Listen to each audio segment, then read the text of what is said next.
Sunshine Network presents the Class 6A Football State Championship game. It's the Apopka Blue Darters and the Miami Northwestern Bulls. Hi again, everybody. Sean Alvishire here, joined alongside, as always, by James Bates. Well, we have reached the title game in the largest classification in the state of Florida, Class 6A. It's Apopka and Miami Northwestern, and this is the biggest game, size-wise, I guess, with the schools that you can have here in the state. But the game is played on Saturday night. Both these teams have definite different approaches as they come into this big title game. That's right. Apopka, the Blue Darters, just north of Orlando is where they're stationed. They headed up this morning, 4-hour drive, stopped in Ocala for a bite to eat. The Northwestern Bulls, on the other hand, well, they came up Wednesday afternoon, treating this like a mini bowl game, if you will. Set up a little mini camp at Godby High School, got ready for that triple option, went and saw a movie last night behind enemy lines. They're ready to roll. So are the Apopka Blue Darters. Let's get it on. Now, you can take any route you want to get to the championship game, but that doesn't mean it's the right way or wrong way. After you win or lose, everyone says, oh, it was they came on the day up, they spent too much time up here. That will be decided after the game, but there is one definite difference between these two teams, and its size. Oh, that's right. Up front, that Miami Northwestern Bulls offensive line averages 263. It's about average, a little above average maybe for high school football. However, on the defensive side of the ball, 180 is the average of the defensive line for the Apopka Blue Darters. Sure, they're quick, but can they handle all that power? Heck, you break down the entire defense for Apopka, the biggest guy, the tallest guy, there's only one over 5'11". It's 6-foot safety, Brandon Merriweather.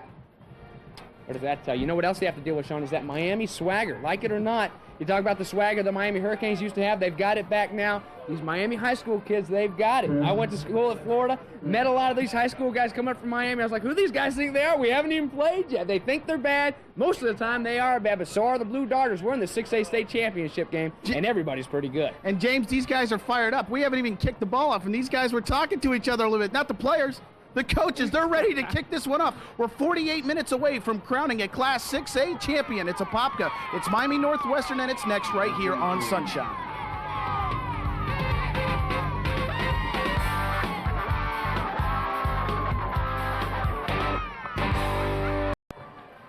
And welcome back as we kick off this Class 6A state championship game.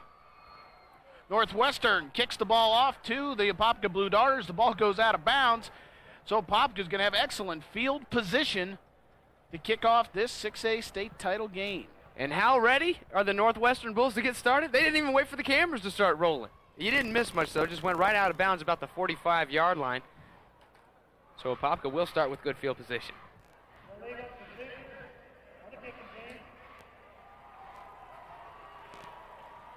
So Apopka, the penalty, of course, being assessed on the ball going out of bounds. Our referees tonight come from Panama City. And there you see the offensive lineup for Apopka, brought to you by Dodge. Ruth, Delgado, Ritz, Cercely, and Kelly. Baylor, Coley, Abrams, Clayton, and McMillan are the backs and receivers.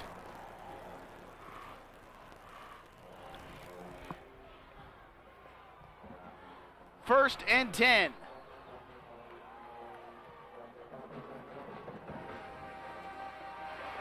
The quarterback, Kennard Bradford, keeps it, dives forward, picks up 4.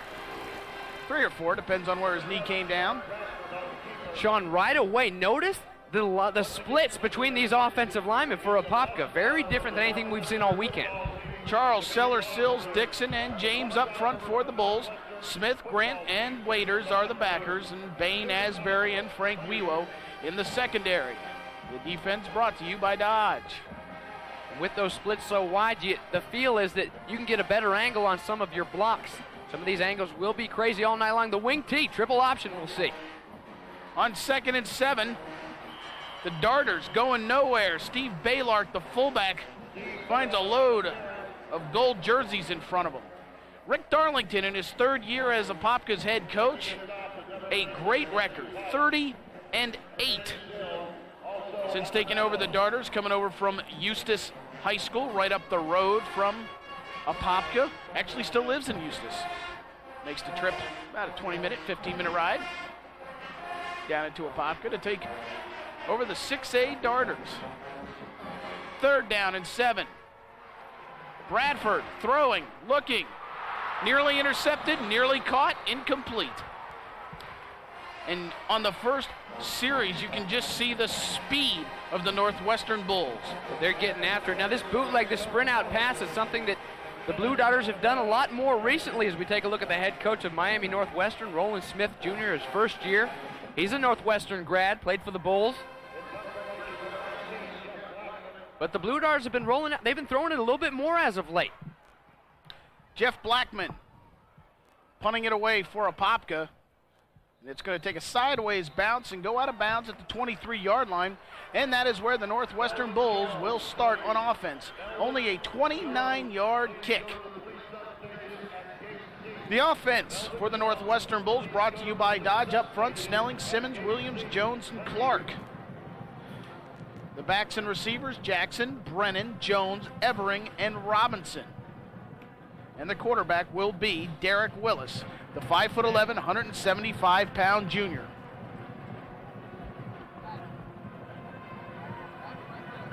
They've got two guys out here on the near side, nobody out here to cover. They finally set up Apopka. Out of the eye, they immediately go to the ground. Anthony Brennan finds a hole.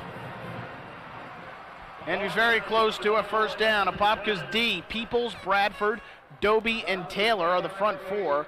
Mott, Swift, and Mott are the backers, the brother Motts. Neil Jenkins, Gallen, and number 8, a contender for the all-gridiron team, Mr. Brandon Merriweather. His name sounds like a flower, but he sure stings like a bee. 2nd and 1.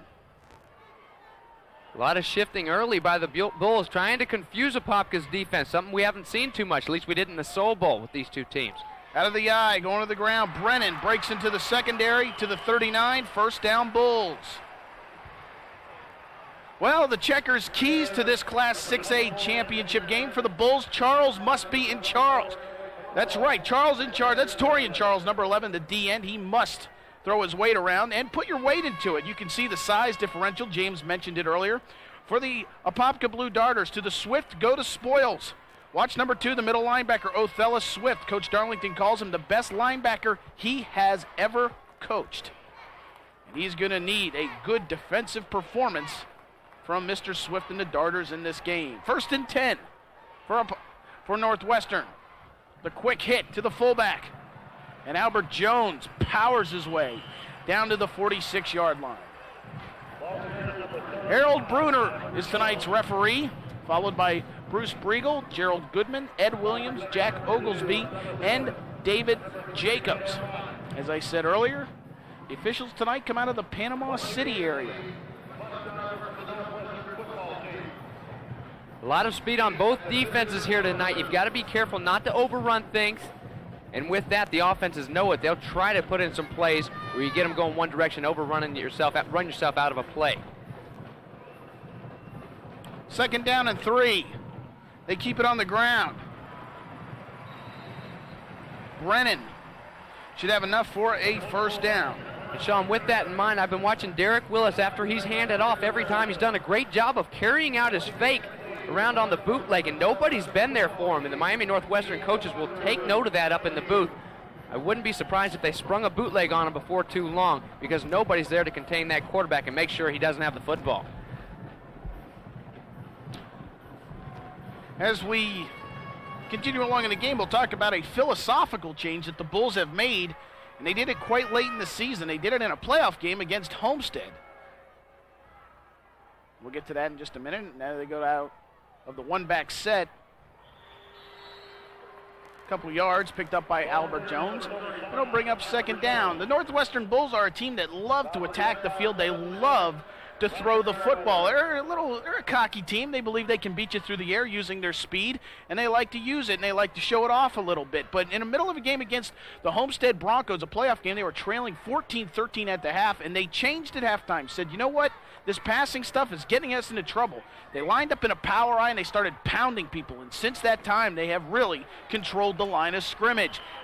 And as you can see here on this opening drive, not one pass for the Bulls as they continue to mash using their sides up front to gain yards. Brennan picks up a few, and this will set up a 3rd and 3 for the Bulls. Small victory, though, for Apopka there.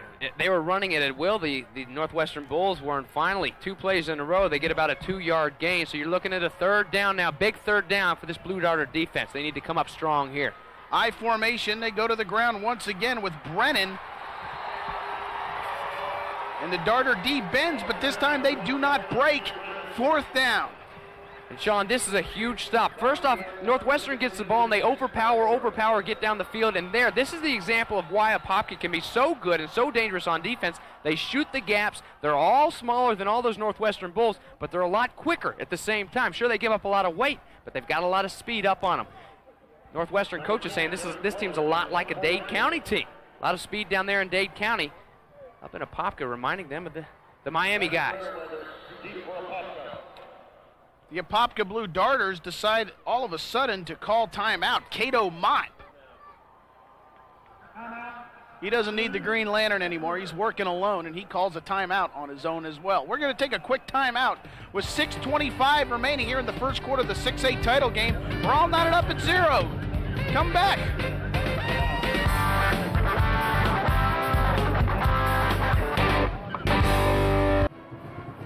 Welcome back. Sean Alvashar, James Bates, here at the Class 6A state championship game. Class 6A being the largest classification in the land. There you see the team in blue, the Apopka Blue Darters. One of the more original and I think kind of one of the cooler nicknames in the state of Florida.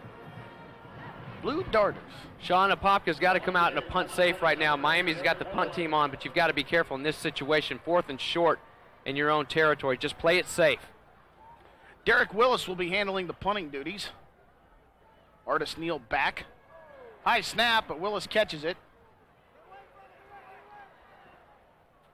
And the Darters amazingly decide not to catch the football. And the first true mistake of this 6A championship game occurs right here on the punt as the Darters let it bounce, and they will start on offense in this 6A title game from the 1-inch line, 39-yard punt. Good job getting down there by the Miami punt cover team as they tightrope the line. Nobody stepped on the goal line, and this ball will start as close as you can get to the goal line. The nose of that football is on the goal line here at Doak Campbell Stadium. Kennard Bradford under center for the Darters, the junior quarterback. And they go to the ground. Baylor trying to get out, and he cannot get together and do the safety dance. The Bulls take the early lead, 2-0.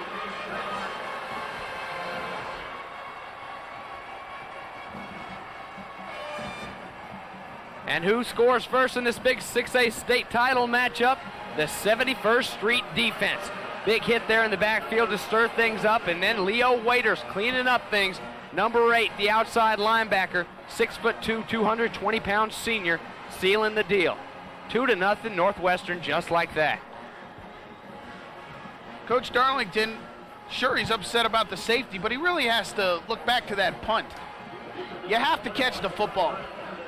Both the return men were standing about at the 2, and they just watched it drop at the 6-yard line and let it bounce down to the inch line. You have to catch the football. But Sean, on their behalf, as a punt returner is taught to stand about that 10-yard line. If it goes past the 10-yard line, you hope it rolls into the end zone. You take that gamble. You don't want to get back there because you feel, hey, if I catch it at the 5, we're going to have it at the 5.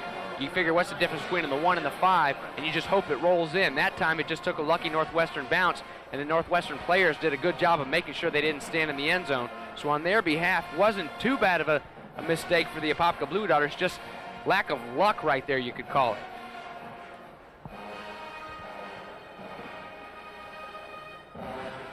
So Apopka, they have the option. They choose to kick off the ground from their own 20. Chris Evering will handle it at his 20. Evering is going to be undermined. And the Bulls will start on their own 38-yard line. Sean Ryan Moore, defensive tackle, junior, 5'8", 174.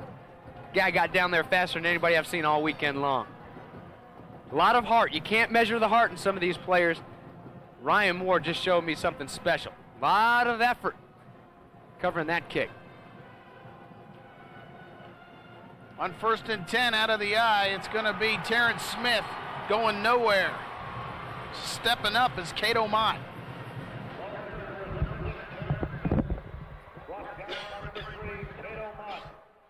Josh Mott, two brothers, both linebackers. Running things there from the linebacker position. Very active linebackers for this Blue Darter defense. Very fast defensive backs. It's an unwritten rule that their defensive backs must run track. They're in a track meet tonight because they're going to do some running with the Northwestern Bulls.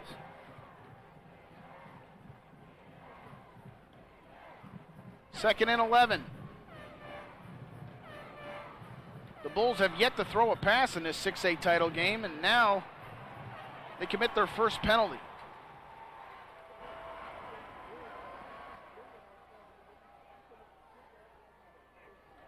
A 5-yard delay of game. Dead ball, delay of game, on the goal, 5 yards from the previous spot.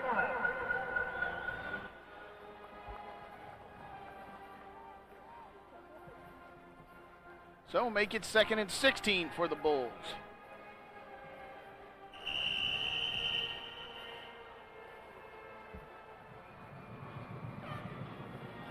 The Bulls still keeping on the ground. Cato Mott stepping up, filling the gap.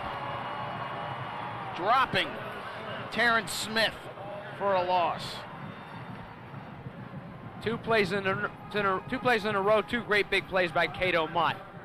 First series, Northwestern comes out. First couple of drives, they run the ball at will. Here, Cato Mott steps up in the crack, makes two big stops. 3rd down and long now. These two teams, both of them, play a lot of man. We've seen a lot of zone throughout the weekend, get a lot of man coverage. Got some speedy receivers out here down at the bottom for the Northwestern Bulls. You've got one guy wide open right now. Got to get on him. The Bulls going to try to go to the air. Willis throws, has a man, but he throws it way wide, trying to get the ball to Kenneth Robinson.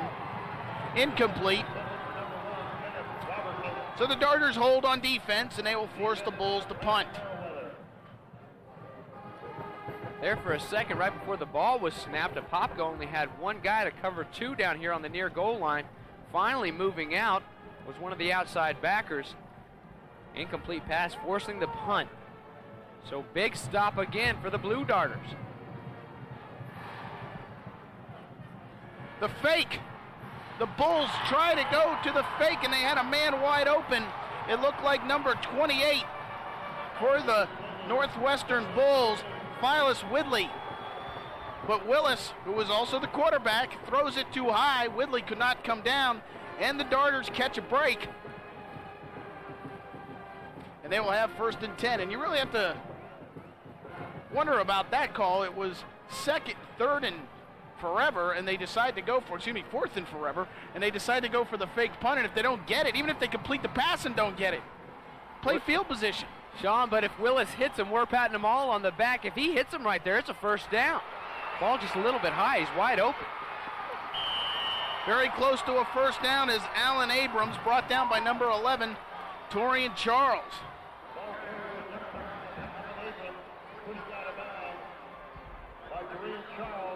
Alan Abrams, a man who searched for a home all last summer and found one in the Apopka Blue Darters. Yeah, he did. Transferred over from Edgewater. How's that for a transfer? Nice little gift for you, Coach. How about it, Rick Darlington? Here's a gift, 4.4 speed. Help you out in the backfield a little bit with your wing tee. And of course, Edgewater being Apopka's most fiercest rival didn't like it too much. Bradford on 1st and 10 throws, trying to get the ball out to Earl Clayton. One hops it, brings up 2nd and 10. Tavares Bain with the coverage. Good coverage by Bain down the field, too. He almost intercepted it, made a good play on the ball. Kennard Bradford, the junior quarterback, somewhat of a Pop Warner phenom in the Apopka area.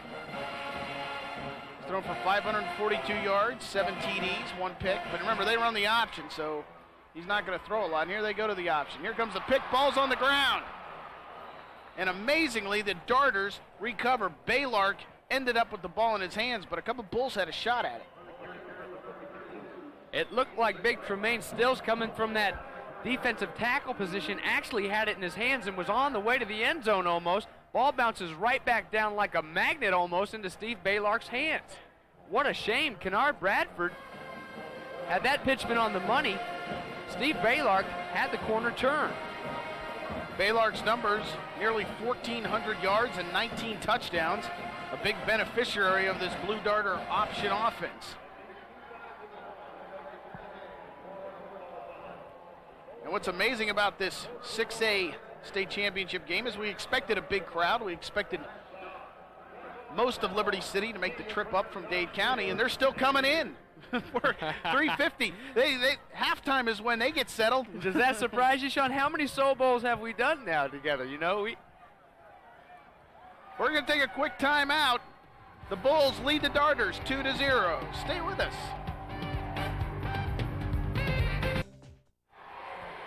The Darters have the ball, 3rd and 9. Bradford in trouble. He's going to try to find a lane. Torian Charles, the man, the myth, shut that door. Grabbing Bradford from behind, throwing him out of bounds, preventing Bradford from picking up a first, and that'll bring up 4th down. Torian Charles got him by the fingernails. Got one of the Bulls banged up over there. Number 8, that's Leo Waters, the outside linebacker. But Torian Charles, who has 24 sacks on the year, that time he makes the tackle beyond the line of scrimmage, but it was a big one, keeping him from getting the first down. Going for the point. Coach Darlington sending out his field goal unit. Jeff Blackman, the senior, will come out to attempt a 31-yard field goal for the Blue Darters.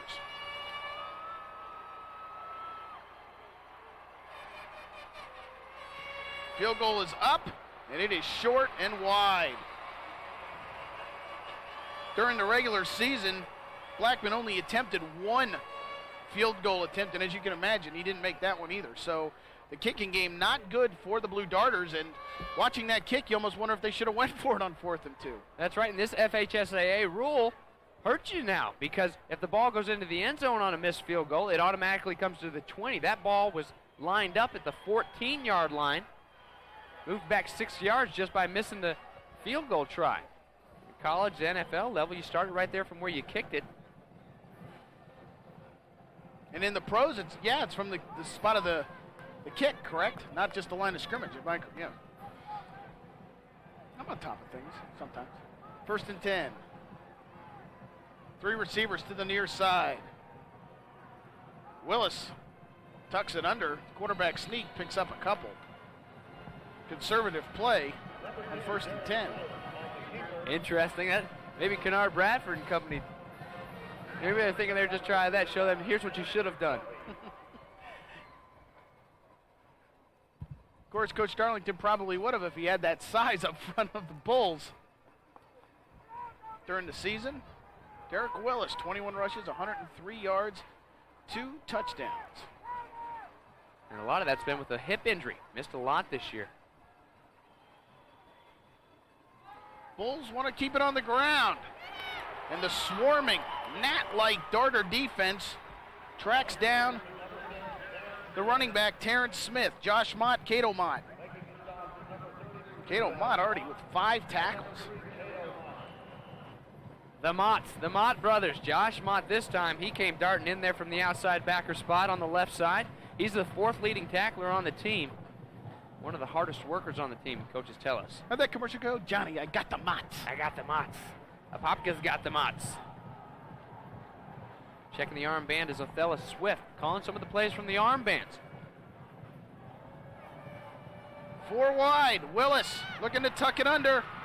Willis dives forward, and he should have enough for a first down. Josh Mott finally brought down Willis, and the Northwestern Bulls seem real reluctant to put this ball in the air.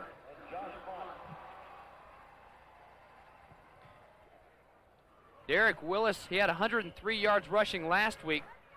This looks almost like it's a design quarterback draw. It doesn't look downfield at all. It just sets his feet, turns and burns. Burns enough for a first down.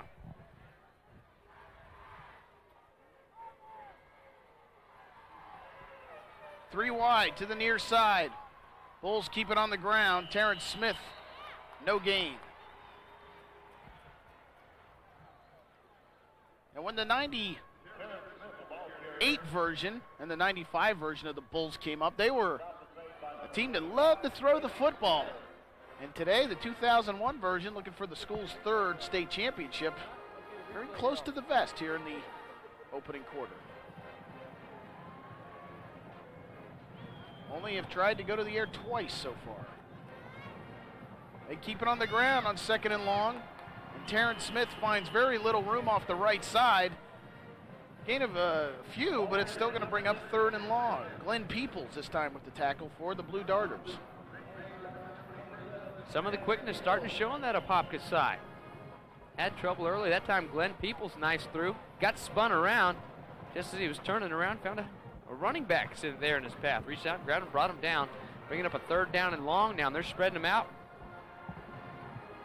Well, they can run on defense. Ask the Deerfield Beach Bucks, who lost to these Darters in the state semis.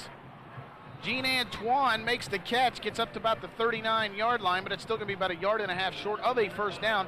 So that will bring up a 4th and short situation. Remember the last time the Bulls came out in a punting situation, which was about a 4th and 15. They went for the fake, so we'll have to keep an eye on that. And like you said, even on the first punt, that Apopka must stay in a punt safe, considering the skills that they're facing on this Northwestern Bull squad. Not necessarily all night long, though, just situation, field position situations, but you've got to be careful. These Northwestern coaches, they've been up here all week scheming, just as the Apopka coaches have.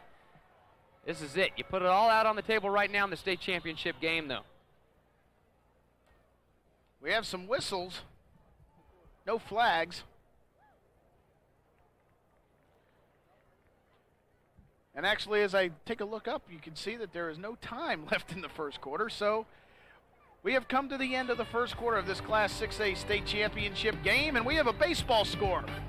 A 2-run double for the Northwestern Bulls have given them the lead over the Apopka Blue Darters 2-0. Don't go anywhere. Come on back. Welcome back as we begin the second quarter of action. The Class 6A title game. Sean Alvashire joined alongside by James Bates. And as we open up the quarter, the situation stands. The Northwestern Bulls in the goal have a 4th and 2. So Derek Willis stands at his own 25 as he punts it away. Brandon Merriweather will catch it at his own 20.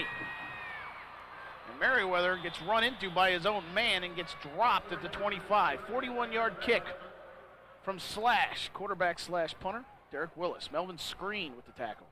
Good coverage. Artis Neal and Brandon Merriweather collided with each other. Artis Neal was trying to get across and help his buddy out. Brandon Merriweather's got his hands up in the air he's like, I'm wearing blue, you're wearing blue. What are you doing running into me? Go block a gold jersey. Don't be running into me. He had good intentions. He just didn't make up on it.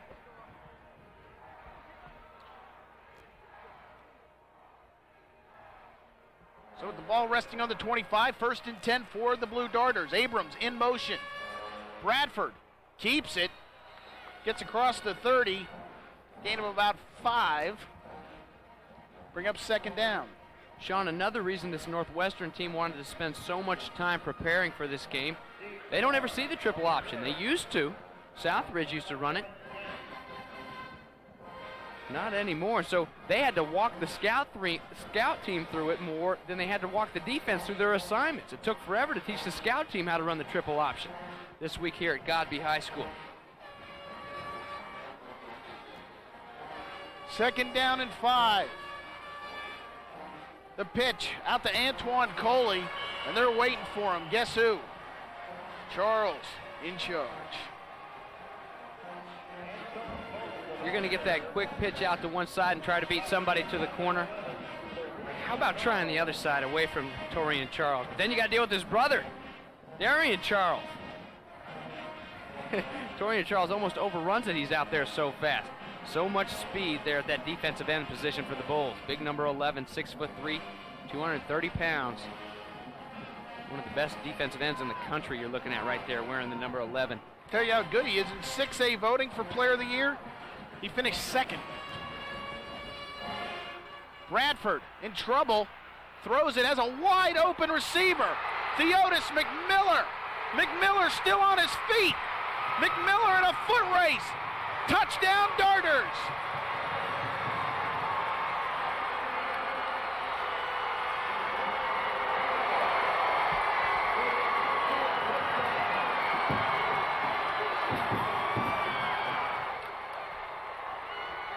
A 73-yard pass play from Kennard Bradford to Theodis McMiller. And do you think McMiller has speed? Tavares Bain is one of the 3 fastest kids in the state of Florida, and McMiller outran him for the touchdown. Great job, Kennard Bradford. Buy yourself enough time. You got a receiver wide open down the field. Catching the football, Theodis McMiller making the first man miss. That's Tavares Bain, and then in comes the clearance. His buddy Earl Clayton, the other receiver, comes down, springs a big block, and that springs McMiller for the touchdown. He does the rest. Big score, and it looks like the Bulls almost jumped off sides on the extra point. They didn't. It's no good. Blackman, having multiple kicking problems on this night, has already missed a field goal, and then he misses the extra point. So the Darters take a 6-2 lead. And it's McMiller time on the Apopka Blue Darter bench. The 2001 FHSAA Florida Football Finals on Sunshine Network are being brought to you by the Dairy Farmers. Got milk? And by Checkers.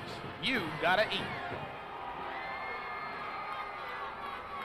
6-2, the Apopka Blue Darters take the lead on Dade County's best, the blue and gold of the Northwestern Bulls. Jeff Blackman will be out to kick off. DeAndre Asbury and Chris Evering back for the Bull. There's Theodis McMiller. And Theo's been getting the ball a lot here in the playoffs lately. Kennard Bradford, you can't say enough about that guy. Of all the quick guys on the football field, he had to be a little bit quicker than everybody on that defense to buy himself some time. Everybody was in the backfield when he took that snap.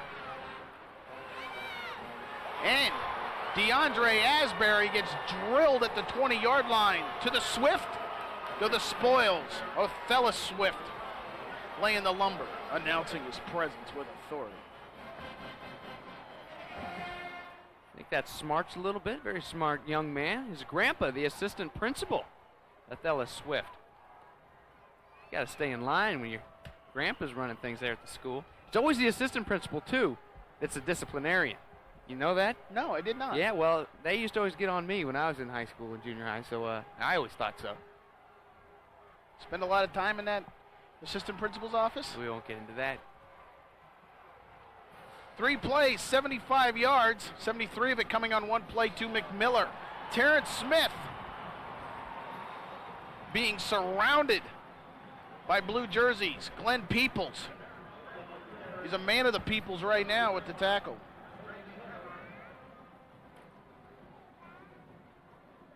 Sean, we've already mentioned it a couple times throughout the broadcast, but it's worth mentioning again. The offensive line averaging for Northwestern 263 pounds. As we take a look at Peoples and company wrapping up the ball carry, 180 pounds. The average weight on the defensive line for the Apopka Blue Darters, 175-pound average on the entire defense. But they're using that quickness right now. Willis throws, completes to Gene Antoine. First down, Bulls. Nate Jenkins with the coverage.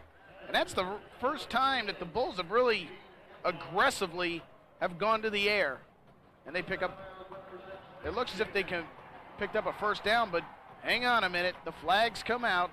And it looks like we might have a motion penalty assessed against the Bulls. No, that's not a yellow towel of the Bulls. That's a flag of one of the officials. Although there is plenty of yellow down on the field. How about these two teams? All blue, all yellow? Yeah, from a visual standpoint, it's one of the nicer looking. Illegal procedure on the goal. 6 men on the line. 5 yards. The previous spot. Repeat, second down.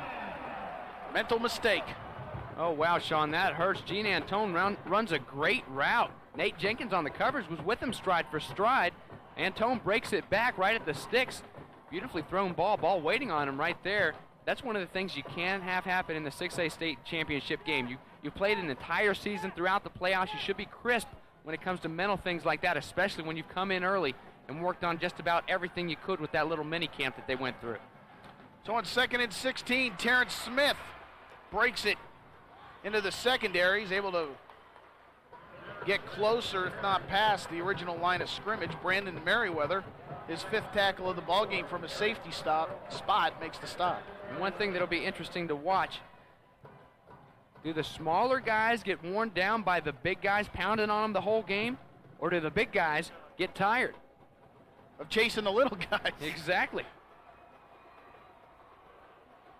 The Apopka Blue Darters are no strangers to playing big teams. Deerfield Beach, Orlando Edgewater, Orlando Evans. Willis going up top, going for it all. And it's nearly brought in by Dominic Johnson. Great pass by Willis, but Johnson could not hang on. That was a pretty pass from Willis. Beautifully thrown football, but also beautiful defense there by those guys. Artis Neal does a good job of breaking on the football, coming over the top, almost picks it off, and Brandon Merriweather playing good from his safety position, making sure that ball had enough arch underneath it to get over him where Artis Neal could make the break on it. Willis showing off his arm a little bit here at Doak Campbell Stadium, though.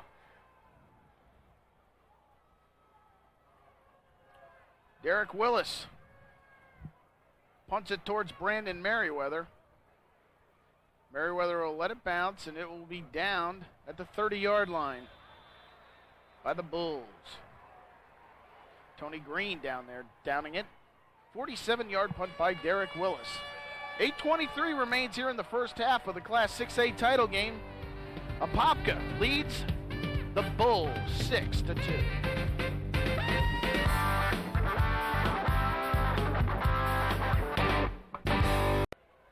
Welcome back. Darters on offense. The inside handoff to Antoine Coley. Coley trying to turn the corner. First down, getting to midfield. 20-yard gain. And this is where it can get scary for a team like Northwestern, who doesn't see a lot of this wing T. You get one or two of these wing T plays working, and they all seem to work for you. Good job by Trevor Ruth blocking downfield for Antoine Coley on that play. Just so many different things and different schemes that you don't know who has the ball. They come at you with the quick hit. They can take it around the edge. So many different things. And when it's working, it looks like a well-oiled machine, and it's pretty. Well, unless, of course, you're on the defensive side of it and you're on your heels wondering what's going on. 1st and 10 from midfield.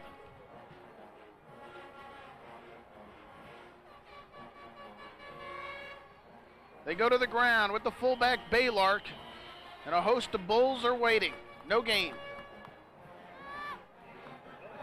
And if it's up to number 5 and number 32, the two guys rotating there at the Mike linebacker position, Trayon Smith and Barrington Irving, they won't get any yardage on that dive play all night long. That's one play in this offense that'll really hurt you. And those Bulls coaches, Max Edwards, the defensive coordinator, was telling me that number 5 and number 32 will light up that dive, whether he has the football or not, to make sure that nothing spurts out of there. Good job so far on the dive play. Whistles on 2nd and 7.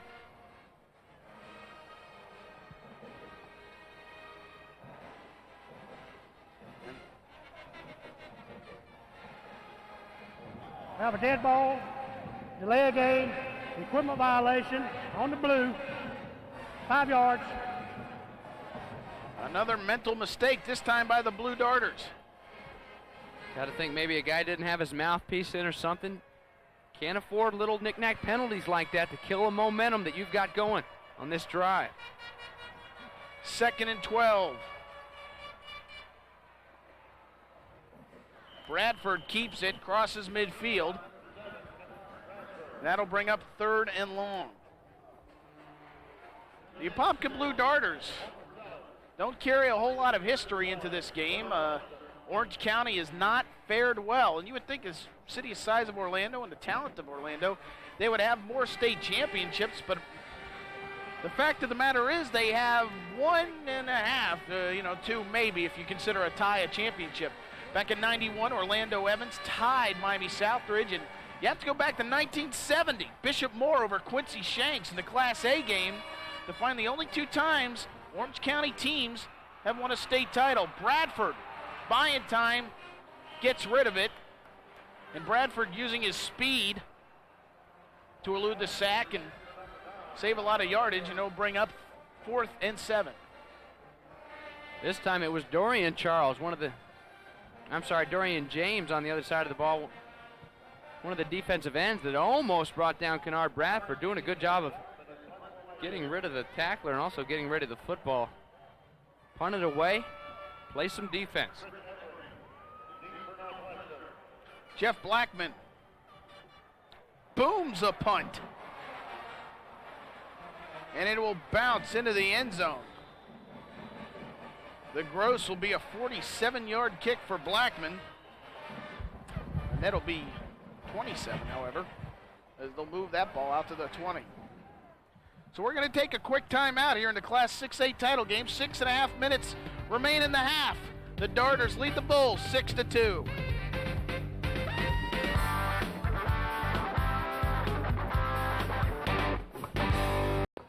Welcome back to the 6A title game. Bulls, Darters. Northwestern in the gold, Apopka in the blue. And tell you what, you would think that the Northwestern Bulls, with their speed and size, would be just, running over people, but the reality is they're not. Only 61 yards on offense, and their offensive possessions have gone nowhere. 3 punts and a turnover on downs, and this one doesn't get any better, as I was on 4th down. Anthony Brennan is stopped at the line of scrimmage for no gain. And if you watch the first couple times the Northwestern Bulls put their hands on the football and turned the channel thinking this was going to be a long one, you're in for a surprise. The Blue Darters now are swarming the football, doing a good job on defense. First time out here in the first half.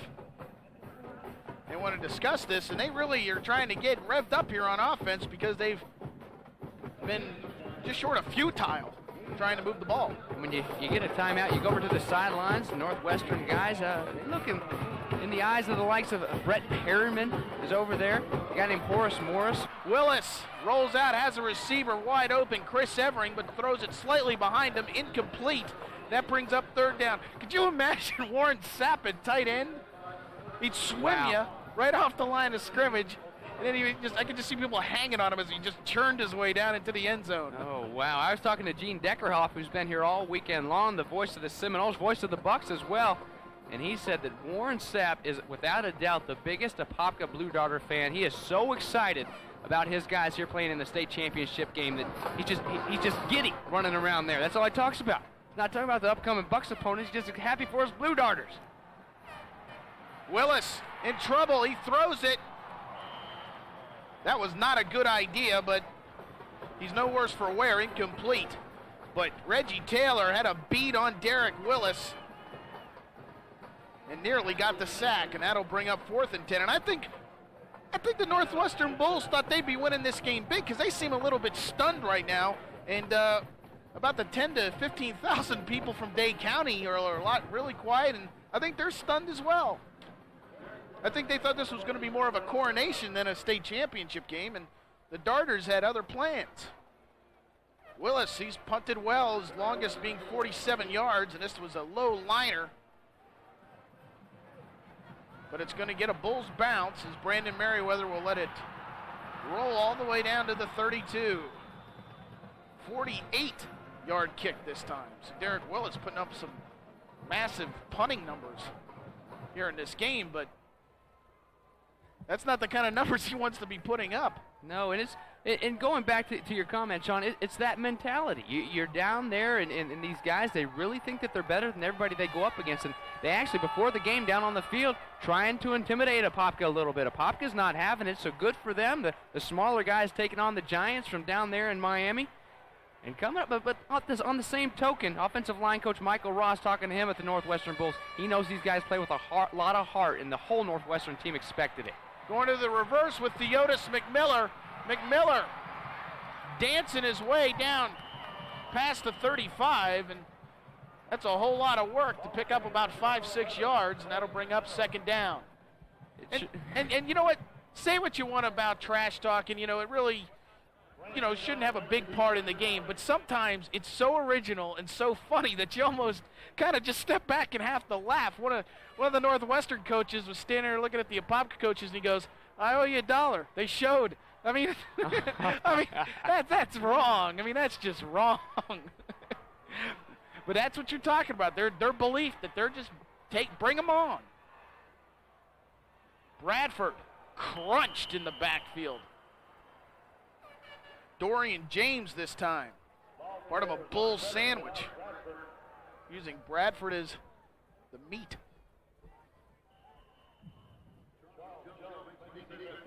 Here's another look at it. Doing a good job getting back there. Number 12, there's Dorian James. So with a loss of 2, it'll bring up 3rd and 6 for the Blue Darters. And now we have flags on the play. The play clock shows a couple seconds.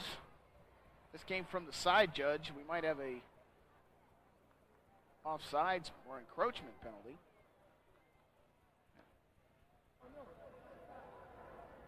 We have a sideline warning on the goal. So there is no penalty. It's just a warning, but the next time there will be. Last night, Naples Golden Eagles, they got a flag thrown. Bill Kramer ran into one of the officials there in the coach's box, and they threw the flag. But to his credit, it was a great tackle. Alan Abrams running down the middle of the field. Tavares Bain runs him down, but not after Alan Abrams gets all the way down to the 23-yard line. 39-yard gain, a gaping hole in the Bulls' defense, and Abrams takes advantage.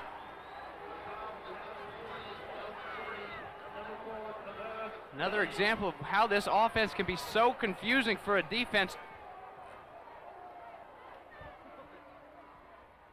This great big hole there, and Abrams was running forever. There's a transfer from Edgewater again, just a junior still. 724 yards rushing on the season for number 9. 183-pounder. Bradford. I think he was thinking about the option, but then did the wise thing and held on to the ball as Homer Sellers wrapped up Bradford for a big loss. He had Bradford saying, "No." Homer Sellers does a good job of standing up the offensive lineman and just shedding him, getting rid of him.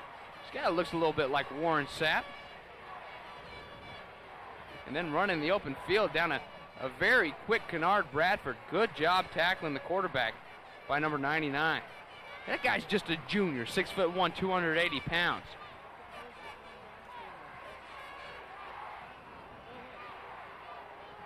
Big boy, Homer Sellers. 2nd and 14. Fumblerooski. Fumblerooski. It's a Fumblerooski. Here it is. Julius Boykin all the way down to the 5. Oh, man. Coach Darlington is pulling everything out of his playbook tonight. Julius Boykin, 22-yard gain. Sean, Julius Boykin, he couldn't get the football out of the center's legs. Jason Ritz had it tucked down there tight. And Julius Boykin, you got to see that. He's not a starter on that offensive line. He comes out now. He's in there for the Fumblerooski. None of the Northwestern Bulls could figure out what was going on. He springs it out, almost scores a touchdown. And the Bulls coaches are hot over on the sidelines. They're on the field right now. They're angry at something. Well, the key to that play is for the person who covers up the ball not to touch it, because if his knee is down, he's down. And I'll bet you that's what the coaches are irate about. Let's see if we can take a peek at this. I mean, the whole building was faked out on this. The ball's right on the there ground. in the pile. There's the football. No one knows where it is, even our cameraman. And then, whoa, wait a minute, what's coming my way? He gave up on the play. Hey, look, here he comes, right into your living room.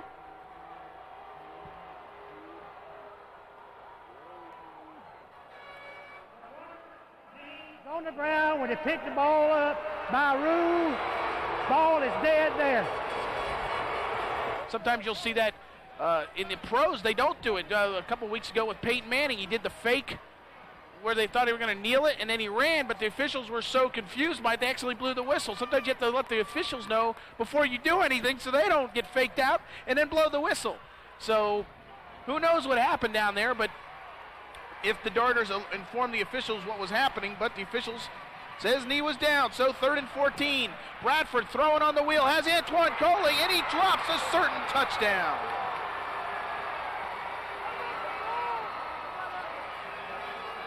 Antoine Coley had his hands on 6, but could not hang on. Oh, Sean, the smallest guy on the team trying to make the biggest catch of the night. Beautifully thrown ball by Kennard Bradford. Good coverage there in the Bulls secondary.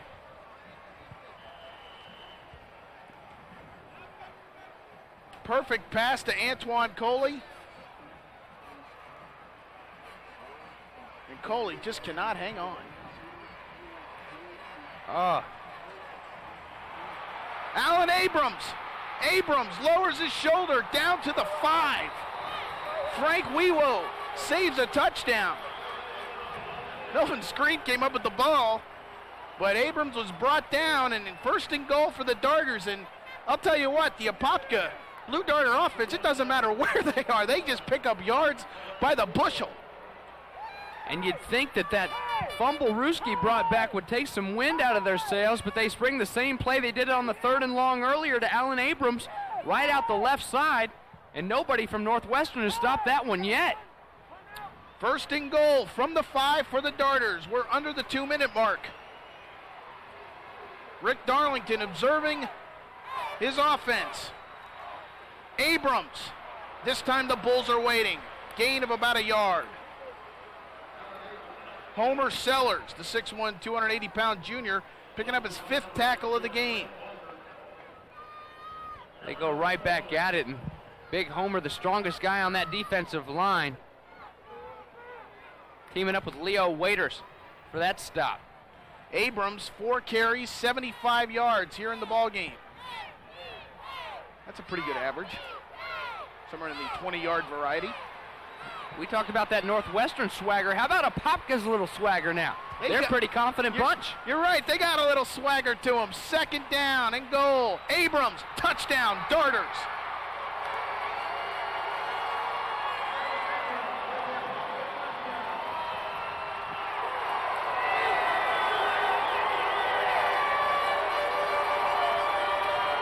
Sean, this is frustrating for a defensive player. You're used to one style of football all season long, guys that just drive off and hit you.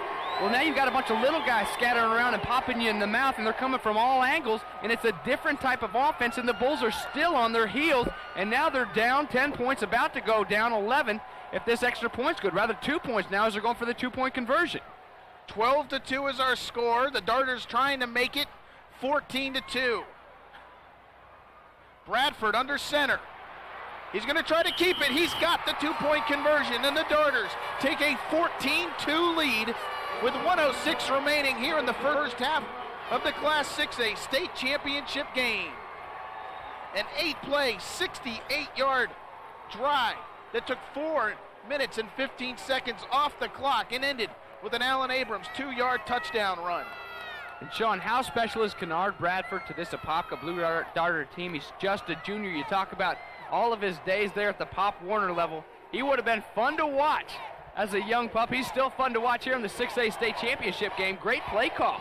Line 4 guys up there over unbalanced line almost, if you will, just outflanking the Northwestern Bulls defense. Nobody can get there, and Kennard just beats everybody to the corner of the end zone. Apopka on offense.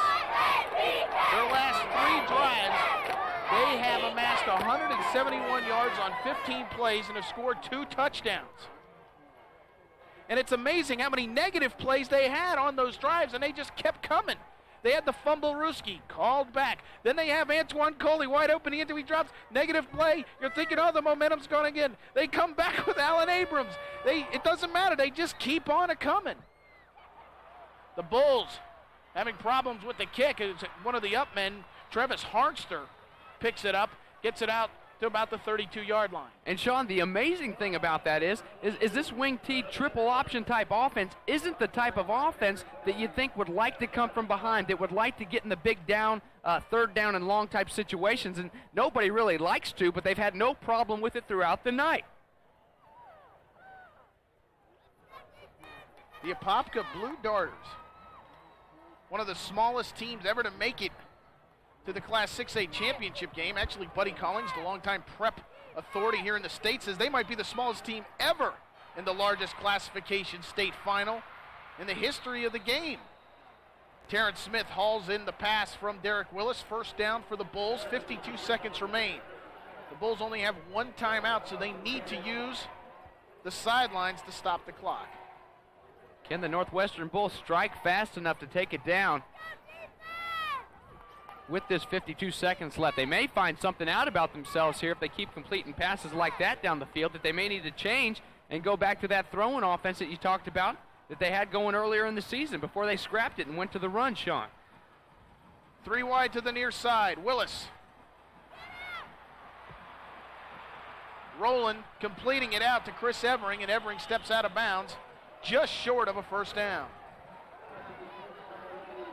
43 seconds remain in the first half. Good job by Evering of getting out of bounds. There's a flag down on the play. This one looks like the way the Northwestern Bulls are walking, it may be coming back. So both teams have had negative plays, but you know what? The Darters didn't phase them. We'll have to see if it'll phase the Bulls. I'm holding on the goal. Personal foul on the blue. Offset. Replay the down. So the penalties equate to no worse for wear for both teams, and let's replay the down. Well, who gets the bad end of the deal is the Northwestern Bulls. This is about 8 seconds ticked off the clock. That's the only thing that's missing as we start the play over. 4 wide receivers, 1 back for the Bulls. Willis in trouble. Willis somehow able to turn the corner, and the official maybe got the worst end of all of this as he gets run over on the sideline. Looks like he's going to be okay.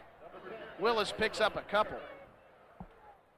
Lots of speed out there. The official couldn't even get out of the way. He couldn't. That's Eric McCroy who ran down the official and maybe helped out his teammate, because Willis may have taken a little bit of a late shot after he stepped out of bounds. The official's face was down in the grass. He couldn't call the play.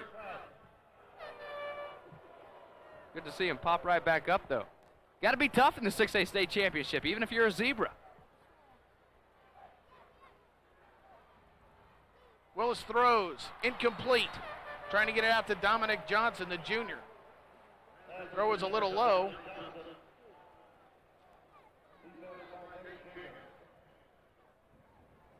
That'll bring up third down with 31 seconds to go. Well, you've got to find the sticks here, defensively and offensively. Defensively at the linebacker position, the 2 Mott brothers, Othello Swift.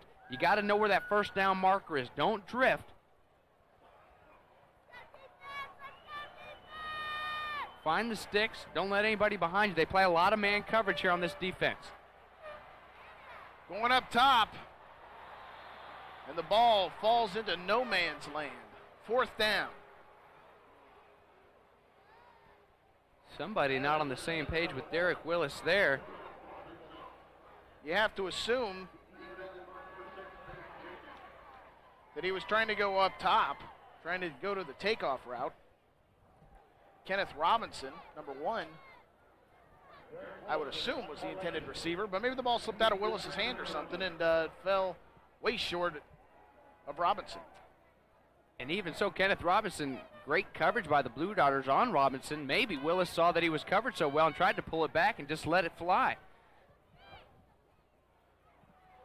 Willis, short kick. And it'll be down by the Bulls around the 27-yard line. 14 seconds remain, and you just have to think the Darters are going to take a knee and go into the half with this 14-2 lead. 26-yard kick. James, this is why they play the games. Northwestern came out. They're bigger, they're stronger, they're faster, and just on paper you would think that just by virtue of that, they were the team to be favored and they'd be the team winning. But the Apopka Blue Darters have executed to perfection, except for the safety, and they lead this one 14-2. Kennard Bradford takes a knee, and that will be the final play of the first half.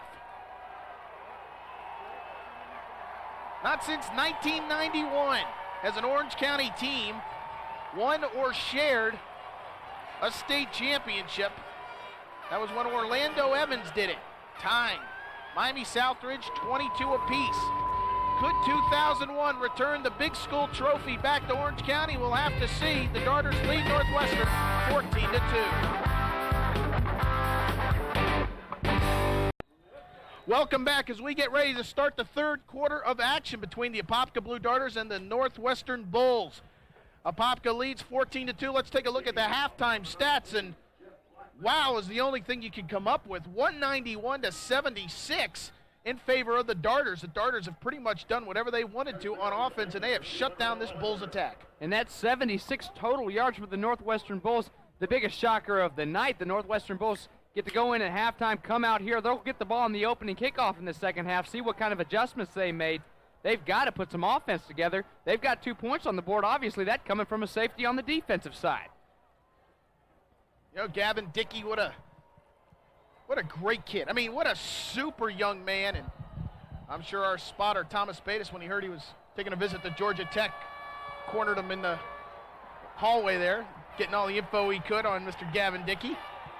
Thomas Bates doing a heck of a job spotting for us up here. And, of course, Andy Firestein on the stats as we get ready for the second half. Yeah, but Big Zach Pillar went to Lincoln High School, then he went to Georgia Tech, and he got thrown through a big window and transferred to Florida. So you need to be a man. You need to be a man to go and be a Yellow Jacket, I guess. He said, I was going up to Atlanta one week. I said, hey, if you see part of my calf up there, keep it for me in a tub of ice.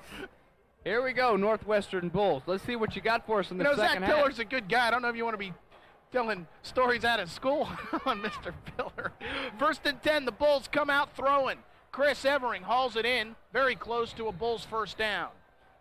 Looks like the Bulls see the same thing that we saw out of that first half, the end of the first half, having some success whipping the football around, trying to run it first throughout the beginning, and at the very beginning of the football game, they were overpowering Apopka. Now they come out firing here at the beginning of the second half. Evering did not pick up the first down, but he did pick up 9. 2nd and 1. I formation, Derek Willis, the quarterback under center. They continue to go to the ground, this time with Terrence Smith. And Smith needs a last-second lowering of the shoulder to get across the 30 and pick up a Bulls first down. Eric McCroy with the tackle. Good job by Smith, just beating him to that spot. Just had to go get the first down, and he does just that. Big first down for the Bulls. Try to get some momentum here early in the second half. Let the Apopka Blue Darters know that they came to play as well. 1st and 10. To the air, complete. Kenneth Robinson. The sure tackling Darters brought Robinson down, but not after he picked up about 8 yards. 2nd and short. Northwestern coach Roland Smith telling us that they were very sloppy in that win versus Dillard last week. Maybe some of that sloppiness carried over to the first half. They look pretty crisp, though, here, the first few plays in this second half.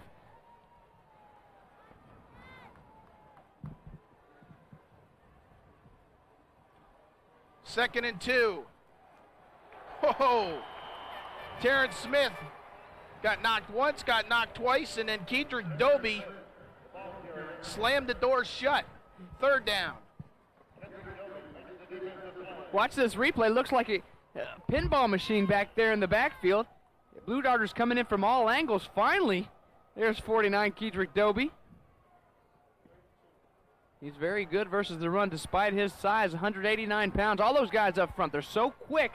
They're back there in a heartbeat. Tough for those big guys to catch up with them.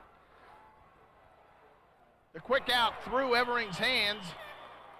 Artis Nil with the coverage, and this will bring up 4th and 2. So this series of downs set up perfectly as they picked up 8 on first down, but 2 straight tries unable to find the necessary 2 yards to get a first down, and out comes the punting unit for the Bulls. Evering's got to hold on to that football, Sean. He ran a good route, caught it back right at the sticks, had the first down. Playing soft in the defensive secondary for the Apopka Blue Darters would have been a sure first down and a little bit more change. He can't hold on to it. Now the Bulls are forced to punt. Willis boots it deep.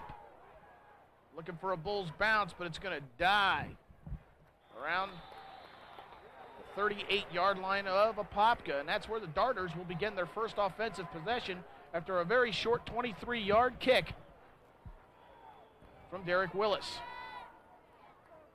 So we're about to find out how that Blue Darter machine took the rest at halftime. Will they come out churning like they did at the end of the first half? And is there a new quarterback in the game? Brandon Merriweather is now under center. This is a young man, a safety, who spelled Kennard Bradford during the regular season and into the playoffs before Bradford regained his starting position. And Baylark, the fullback, gets the ball, and he'll pick up a couple, 4 or 5 yards. Kennard Bradford, the junior, started the season for the Darters, but as the season waned towards the end, he was actually benched in favor of the senior safety, Brandon Merriweather, and Merriweather started a couple playoff games before Bradford was reinserted as the starting QB, but here to open up the second half, Merriweather comes out of QB. Alan Abrams into the secondary of the Bulls. The 2 safeties finally bring him down around the 20. Javaris Brain and DeAndre Asbury. And once again, Abrams, he's running through holes that are about as wide as the hash marks. 35-yard gain. He's making a living on this one. Big block by number 58, Justin Kelly, pulling around, leading the way. There's big 66, Jimmy Searsley, too. And out the gate goes number 9, Alan Abrams. Huge pickup. That left side of the Apopka offensive line, they have just been spurting out all night long. At will almost. Uh-oh. Center quarterback exchange was fumbled. Merriweather able to quickly jump on it. Sean, with Brandon Merriweather in the game, you tell me that Kennard Bradford didn't start the whole season. I almost feel like you're lying to me as he played in that first half. And here you have some troubles with the snap. No troubles for Kennard Bradford, it didn't seem anyway in the first half. No lack of productivity anyway. There's some stats for Abrams. Pretty good average there, 6 for 114. Abrams gets the ball, and on a play the Bulls cannot stop. Abrams churns his way. Very close to a Darter first down. About 1.5 yards short. Bring up third down. Rick Darlington and company say, we're going to run it until you do stop it. Good theory. If it's working, keep using it. Use it for all it's worth. Just milk that baby. That play has been their bread and butter throughout the night.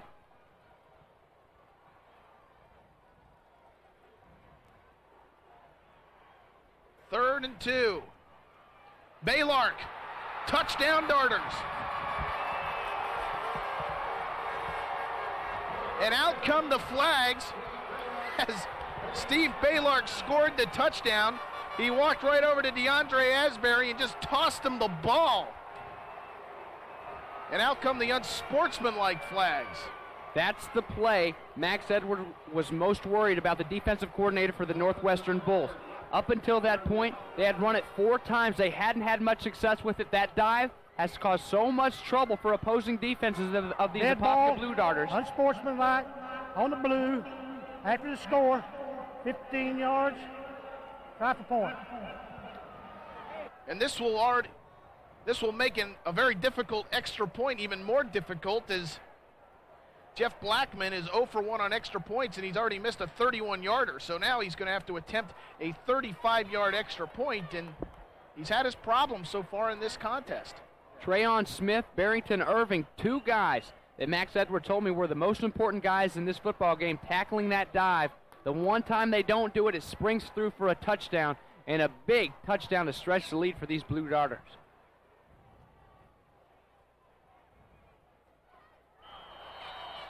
And number 96, Matthew White, jumps off the left side, and that'll tack on 5.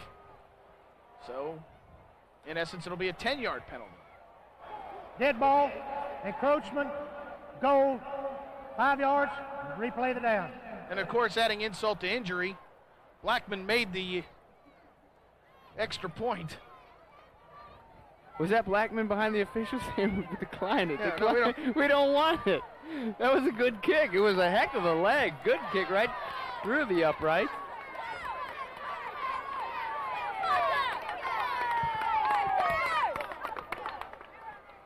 From 30 yards out, the extra point from Blackman is up and good. Much more confident kick here in the second half from Jeff Blackman. 5 plays, 62 yards, ending with Steve Baylark's 12-yard touchdown run. But I don't mean to talk in a negative way. I mean, that's just part of Dade County football. The fans talk, the kids talk, the coaches talk. I mean, it's just a way of life down there. And Coach Roland Smith, I mean, he does a great job with these Bulls, but I mean, it's a way of life more than any other place in the country down there. And wins and losses mean a lot to the people in Dade County, as you can see by the crowd that's here for the Bulls. Darrell Ivy gets upended at the 20-yard line, and the Bulls continue to be frustrated by the Darters. Eric McRoy, the headhunter, running down for the Bulls. McRoy in on the stop, Sean, but I've had so much fun watching this Ryan Moore, number 96, get down and cover those kicks. This guy is putting everything he has into every time he's on the football field. He's a backup defensive tackle, the junior. He's doing a great job getting down there and disrupting that wedge.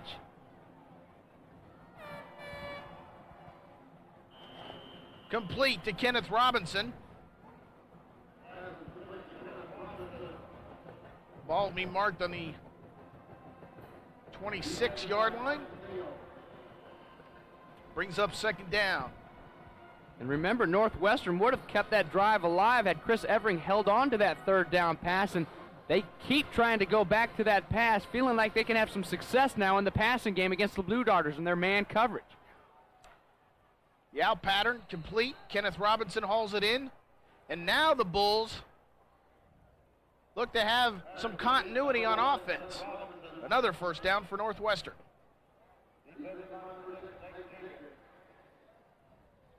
They've got all those tracksters in the secondary. Now they're getting ready to be tested with some of these speedy Bulls receivers. Guys in the back like Artis Neal, Brandon Merriweather, Nate Jenkins, and Chris Gallen. All good track guys. 1st and 10. Trying to go around the left side are the Bulls. Terrence Smith nowhere to run. That'll bring up second down.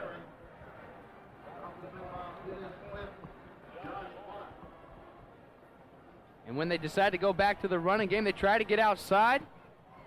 Fella Swift, too swift to the edge there, bringing down Terrence Smith. Swift leads the team with 117 tackles coming into tonight's contest here at the Doak. One of 3 very active linebackers. Stop and go, going deep. Great coverage. Nate Jenkins running with Kenneth Robinson, knocking it away. And now it'll be 3rd and 9. Kenneth Robinson, the guy the coaches say is very similar to Snoop Minnis. Guy played here at Florida State. He got a little bit of separation from Nate Jenkins. But Spider-Man, as they call him over there on the defensive side of the ball, recovered and broke that ball up. Team leader in interceptions with 10 this year. 3rd and 9. The throw is one hopped out to Kenneth Robinson. Incomplete, and that'll bring up 4th and 9. Nate Jenkins once again with the coverage.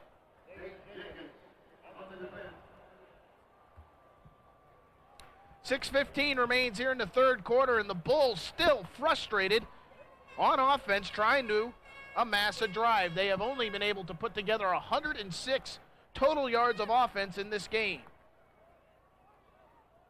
And you got to believe the Northwestern Bulls are stunned here in this second half to be trailing by 19 points. Apopka Blue Darters, they believe. They had to believe this entire year. I don't think they're stunned to be ahead right now. Ball nearly blocked. Othella Swift came running in there. And then Brandon Merriweather, like a kamikaze, runs in there, catching the ball and then gets unloaded on. 21-yard kick. Brandon Merriweather, he earned my respect there, running in the middle of that and catching that ball. He sure did. He ran into 220 pounds of Leo Waiters and 210 pounds of Albert Jones. That's almost like running into a tunnel, and you know there's a train in there at some point. It's going to hit you. You can see the light, and you just go ahead and just give it a try. Why not? Wow. We're going to take a break. Stop the train from coming through. Apopka's up big.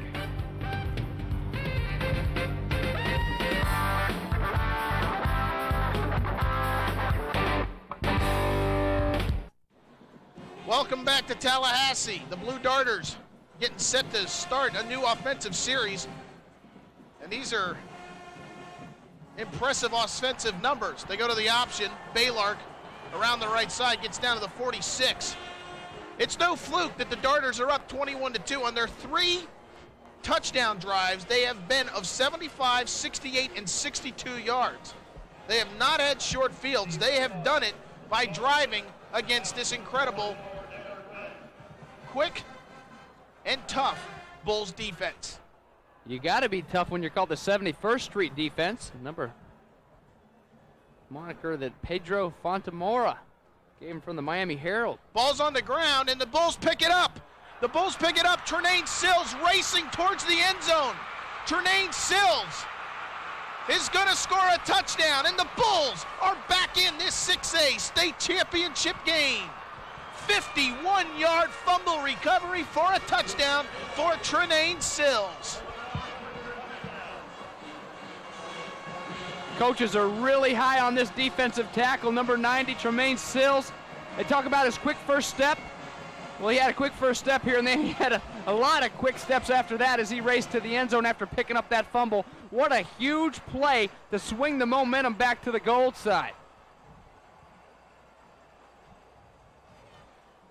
David Claros out to add, I should say. Yes, you should. The extra point, it's up. No good, wide left. So I can't pronounce add, and Claros can't add the extra point. 21-8 is our score. Let's see what happened here, James. So it looked like Merriweather had different plans of giving it to Baylark. That's not the issue right now. It was a fumble, it's a touchdown, but see if we see Sills. His knee is down. Wow. This ball should be. Oh, wow. So a Miami Northwestern offense that has had all kinds of trouble moving the football. It's a 21-8 game, and all 8 points for these Bulls have come from the defensive side of the ball. David Claros, short kick handled by Merriweather at the 20. Merriweather still on his feet, crossing the 45-yard line. Leo Waiters brings him down, but not after. Merriweather returns at 26 yards and gives the Blue Darters excellent field position around midfield.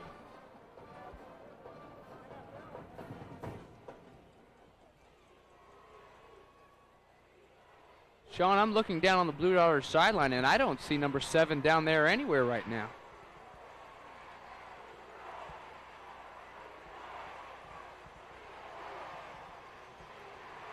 Merriweather barking out signals. 1st and 10 for Apopka. Abrams, the ball carrier. Abrams into the secondary. I'll tell you what, Alan Abrams is putting on a performance tonight. 26-yard gain. Frank Weewo saves a touchdown. This one hits a little bit wider than it's been hitting. Usually it hits right there off that tackle. This time it goes outside.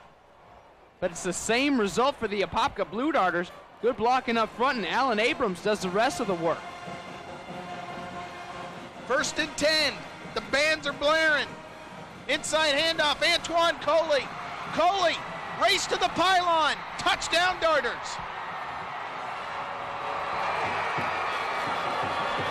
And this is where that wing tee works to perfection. Everybody in the house worried about Alan Abrams coming from that wing position, taking it around the edge. You run the misdirection, you get all that speed running one way, you pop it out the other way. Antoine Coley, he makes you pay, goes right up the middle for a big touchdown to answer what the Northwestern Bulls thought was their hope to get back in this football game. 28-yard touchdown run, going for 2. The throw, incomplete. Billy Ray Robinson trying to roll out, trying to get it to Earl Clayton, incomplete. So the score will be 27-8.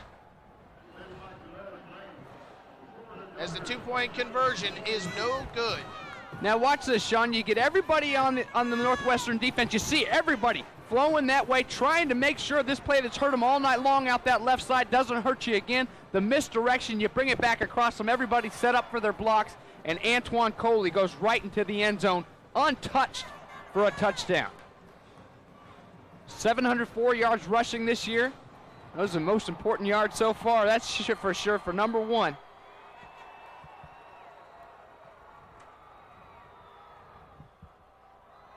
It doesn't take long for the Apopka Blue Darters to score a touchdown as they march all the way down the field.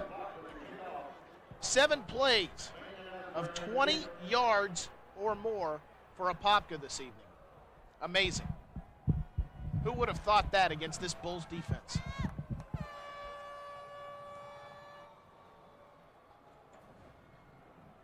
DeAndre Asbury handles it. Asbury thought he had a seam, but it closed quickly. Hey, that's my man. Number 96 made that tackle. Ryan Moore. You keep working, you're going to go down there and make a few. He's a little headhunter. He's fun to watch, Sean. You got to watch him next time now. 96, blue. I'm going to make sure you do. You know, in Orange County, a lot of people thought that there might be a Ryan Moore making a run to this state title game, but I don't think many people thought it would be the Ryan Moore for Apopka. They thought it might have been one of the top wideout prospects in the state for Dr. Phillips, but not to be. Is this Ryan Moore making a name for himself tonight, becoming one of Batesy's boys here on the Doak Campbell floor. 1st and 10 for the Bulls. Trying to set up the screen. We have a flag on the play. And that probably has something to do with half the offensive line about 15 yards downfield. Although, if the pass is behind the line of scrimmage, that is legal, so we'll have to wait and get the official word. Might be a hold as Holding. well. On the goal. 10 yards. Spotted the foul. Well, Sean, that's what you don't want to do. You want those guys to go barreling through there after your quarterback when you're setting up the screen play. You don't want them hanging around near those offensive linemen. You want those offensive linemen to be the next wave and go take out those backers and what's left of the defensive line. You want everybody to just open up the gates and go after that quarterback, and then you dump it off and you set up the screen. You don't want them lingering there. You have the feeling that offensive coordinator Tim Harris of the Bulls is searching for something that will work against the starter defense. Willis throws, completes it to Chris Evering. Evering able to lower his shoulder and turn the corner and get back very close to the original line of scrimmage. About a 15-yard gain. Cato Mott brings him down. Good job by the leader of this wide receiver crew, Chris Evering, to turn and burn, tuck that ball away and get some yardage, and he does just that, trying to outrace that Blue Darter defense. 2nd and 11. Flags on the play. Kenneth Robinson might have been the guilty party, as he might have left a hair too early. And now mistakes starting to hurt the Bulls.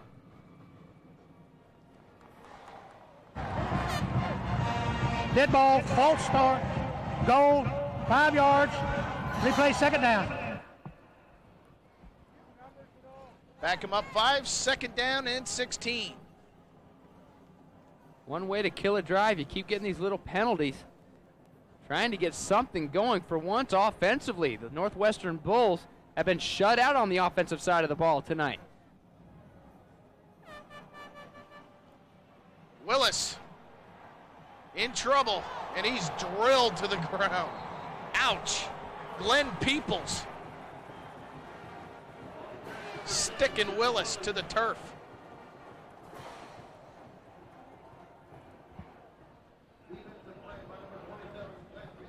And again, looked to be like a design quarterback draw play as Derek Willis sets his feet. As soon as he gets there, he takes off running, got spun around a couple times in the backfield. And in the middle of one of those spins, meet number 27. And my Peoples. He is definitely a man of the peoples tonight. The Northwestern Bulls are going to take a timeout and talk about this. They're just searching, trying to find something that will work offensively. They trail this one 27-8 with 3:23 remaining here in the third quarter. So we'll take a timeout. Don't go anywhere. The 6A title, it's on the line. We'll be back to Tallahassee. Welcome back. 3rd and 16.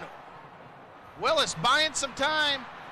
Throwing across his body, nearly intercepted. And Brandon Merriweather had 40 yards of pasture in front of him if he could have hung on to that ball. And how good are these defensive backs? You got a quarterback back there scrambling around for his life. Derek Willis doing a great job avoiding the rush, buying himself some time. And all that time that he's buying is time in the secondary that these Blue Darters have to stay with these speedy Northwestern receivers, and they do a great job of it. Not only do they hang around, they almost pick this football off as Willis tries to make a tough throw, throwing it back across the field. Very dangerous throw, but good job everybody breaking on the ball in the secondary. Derek Willis's punt will roll down around the 30-yard line as Brandon Merriweather just walks away from it. It'll officially be down at the 28, 50-yard punt. Sean, we got word from downstairs on why Brandon Merriweather is playing the quarterback position now and why we can't find number 7 Kennard Bradford on the sidelines anywhere. He got hit in the chest and is having trouble breathing right now. So hope Kennard Bradford is okay in the locker room right now, the Blue Darters. As Brandon Merriweather, the senior who's played quarterback before, is now running the show. Antoine Coley trying to get around the right side, very close to a Darter first down. Quentin McLean with the tackle.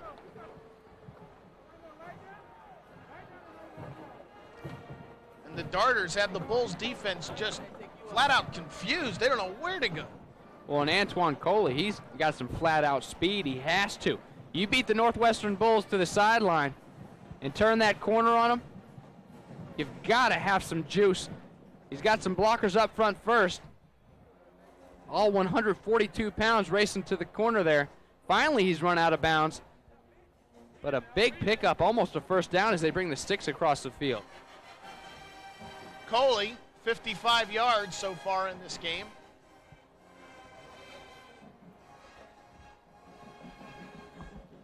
As they come out to measure, and it looks to be just about half a yard short.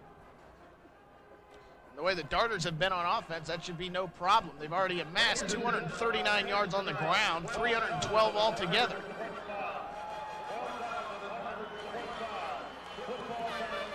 And they've just announced the attendance, a little over 12,000 people here on hand to watch this Class 6A state championship game, and that means there are 2 games of the 6 that have reached crowds of over 10,000. So impressive numbers. It shows the excitement and support that high school football gets here in the state of Florida. Looks to me like that 12,000 might just be on the Northwestern side. Yeah, they're still counting. They haven't gotten to the Apopka sideline yet. It looks like there's about 20 to 22,000 in the stadium. Got to tip your hat to these Northwestern Bulls fans making the long trip trek from the bottom. All the way from the bottom to the top they came to the capital of our state, Tallahassee. And Steve Baylark has enough for a first down. And how about Steve Baylark? Had a chance to step out of bounds, but planted his foot, lowered his shoulder, picked up about 3 or 4 more yards. Great job running. You talk about the team effort that goes into this game.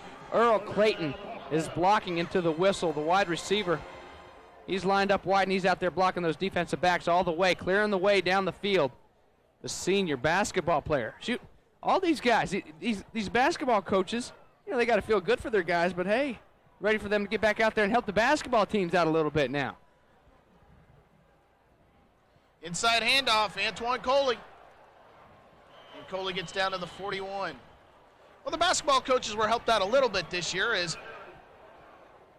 this year the FHSAA eliminated the bye week, so instead of a 10-game regular season played over 11 weeks, it was 10 games, 10 weeks, so the state championship were kind of moved up a week due to that, and so the title games are played a little bit earlier, so that means the two sport athletes at the schools can get out on the courts after these title games played here in early December. Coley breaking some tackles. First down. Earlier, everything was going to the left side. Now, the trend is take it to the right side. You know what, Sean? Left side, right side, it's working for the guys in blue right now. They're moving the ball once again, and the Northwestern Bulls can't do anything about it. It's an amazing and stupefying story here unfolding in front of us. The Northwestern Bulls just cannot seem to find the ball carrier and stop this Darter offense. Ball's on the ground. That's one way. That is one way they can stop the Darters, forcing a turnover. And Merriweather, in at quarterback here in the second half, has fumbled for the second time, and the Bulls are now on offense. Dorian James, the man who recovered for the Bulls. So with 1:59 remaining here in the third quarter, the Bulls have some life. Dorian James, a guy that gets overshadowed by Torian Charles, but he had 23 sacks this year. There's a big fumble recovery by number 12. Willis going to tuck it under. He's going to be caught from behind. Kedrick Doby with the tackle. For some reason, they really like this quarterback draw. They keep trying it time after time. Now they're going to go to a hurry-up offense. Those Blue Darters have answered. Every time they think they've got them spread out, they come back, make a good break on the football for usually no gain, that time a short gain. Willis throws, completes. Chris Evering gets leveled by Brandon Merriweather. But Chris Evering, the tough wideout, hangs on. First down for the Bulls, 13-yard gain. Good job, number 80, hanging on to that football, tucking it away, big first down. You think Brandon Merriweather's not angry about that fumble he threw down on the ground? Watch the end of this play. Wada!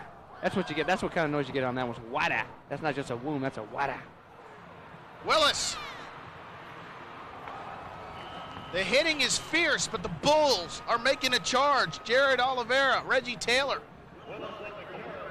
with the tackle, but not after the Bulls get more positive yardage. They're driving. 5 wide, 2 to the near side, 3 to the far side. The throw, complete. First down for the Bulls. Dominic Johnson hauled it in. Now it's the guys in yellow that have turned into a nice little machine on this drive, putting things together, making it work. Went with the hurry-up offense. This time they get in the huddle, want to talk things over before they snap this football. But for once, some consistency on a drive by the Northwestern Bulls, putting them back to back to back and looking good doing it, trying to make a game out of this as we tick down into the last few seconds of the third quarter.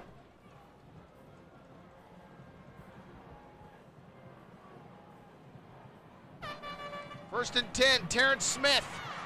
Another first down for the Bulls. The Bulls know something about playing close games. James, the Soul Bowl we did. They looked like they were dead to rights. They came back, won the game in overtime after getting down 9-6 in the overtime. Derek Willis, that keeper, the race to the pylon, he scores. Miami Central, a game they won in the final seconds on a big saving tackle at the 1-yard line. You'll see no quitting these Bulls. Terrence Smith brought down as he tries to go around the right side.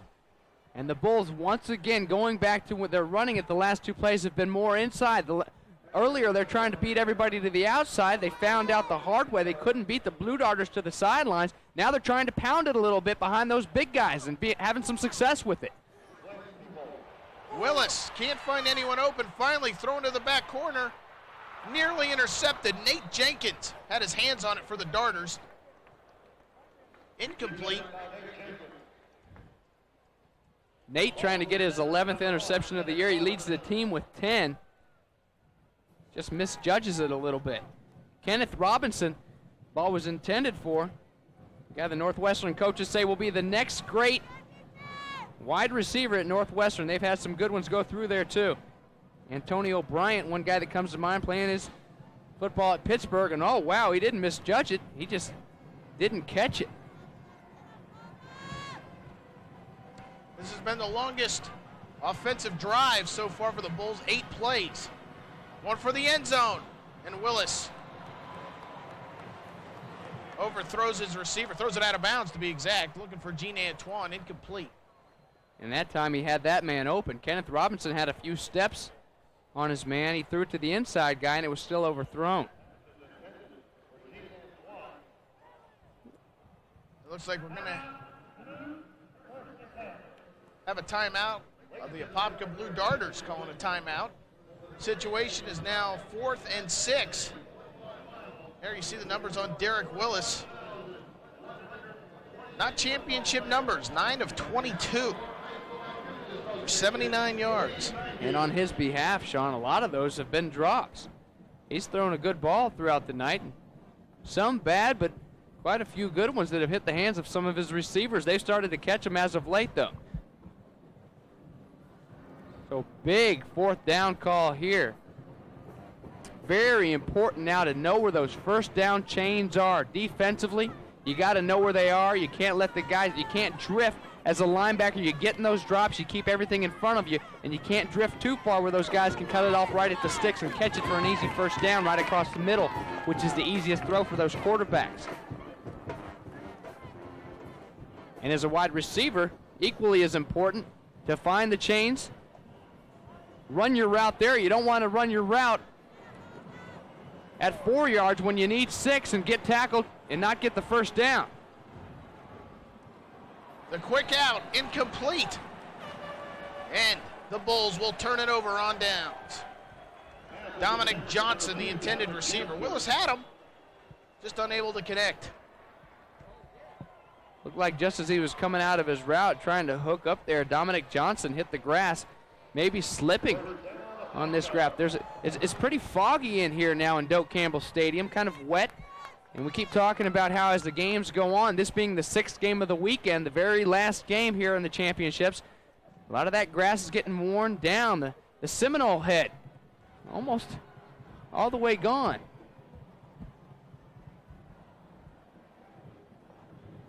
The Darters go to the ground, and that slippery surface that James just talked about comes into play as Antoine Coley slips on the ground, maybe a loss of 1. And you know what? We've played 3. Apopka leads Northwestern 27-8. Don't go anywhere. We'll be back with the 4th. We begin the 4th quarter of action. The Apopka Blue Darters on offense. The situation, 2nd and 11. Merriweather fakes the pitch, tucks it under, picks up positive yardage. He'll still be well short of a first down. He'll bring up 3rd down. The rushing attack from the Blue Darters has been oppressive, and it's been multifaceted. Baylor, Alan Abrams, Antoine Coley, even Brandon Merriweather in the mix of a 277 rushing yard performance. This time it'll be Coley. Coley searching for first down yardage, but he's going to come up a little short, and that's going to bring up 4th down. Antoine Coley's got some scoot to him, doesn't he? He's hard to bring down. as he zips around there. They finally get him down, and it's a big stop, bringing up a 4th down, putting the ball back in your offense's hands. And they started to move things, see if they can keep it going as this fog continues to roll in a little bit here. Field's going to get even a little bit more slick before this night's over with. The total yards, impressive, totaling 358 for the Darters. Well, we're going to take a timeout here in the 4th. The Darters lead the Bulls 27-8. Welcome back. 4th quarter, Apopka leads Northwestern 27-8. Apopka looking to punt, and it's blocked. The Bulls block it. There's going to be a scrum around the 28-yard line, and that's where the Bulls are going to start on offense. Don't count out these Northwestern Bulls, folks. Dorian James knifing through with the blocked punt. And I'm telling you, folks, there's no place like Dade County when it comes to being down and not quitting. And 10:42 remaining. This is not insurmountable. Hang on. Crazier things have happened. Crazier things have happened on punts, as we found out earlier today in the 3A state championship. John Robinson punting for Rockledge, who won the game, got a punt blocked by St. Augustine in his own end zone. Rather than taking a safety, he picked up and ran for a big 1st down. The quick out, complete to Kenneth Robinson.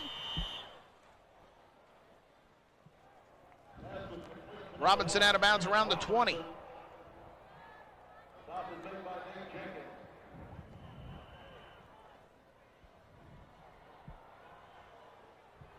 Second and 3. The throw. In and out of the hands of Evering, and it ends up in the hands of Dominic Johnson. I'm assuming Johnson was the intended receiver. Evering just tried to catch it. Or slow it down a little bit for him. Took a little bit of the speed off of him. First down for the Bulls. Good job by Dominic Johnson, though. When that ball is deflected, changes the trajectory. Good job of readjusting to that football by the junior and catching it for a 1st down. Willis throwing into the end zone as a man. Touchdown. Gene Antoine gets 6 for the Bulls, but he was punished for scoring by Nate Jenkins. 15-yard TD pass. These Blue Darter defensive backs make these guys pay every time they catch the ball across the middle. This time it's Gene Antoine. He'll take it, though. Big touchdown. That a way to hang on, buddy. Boom. Watch the head and the helmet. He's up and he's okay. Wow. Good job of tucking that football away. Huge play for the Bulls. Good throw, too, by Derek Willis to lay it in there for him. The Bulls trail by 13. They're going to go for 2 and try to cut this lead to 11. Willis, the throwback, has a man wide open. Touchdown.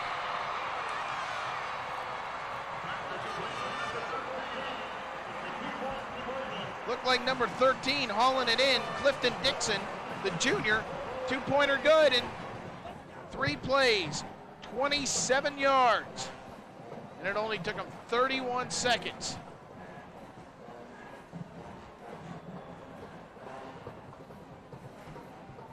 Give the Bulls a short field, and they will take advantage.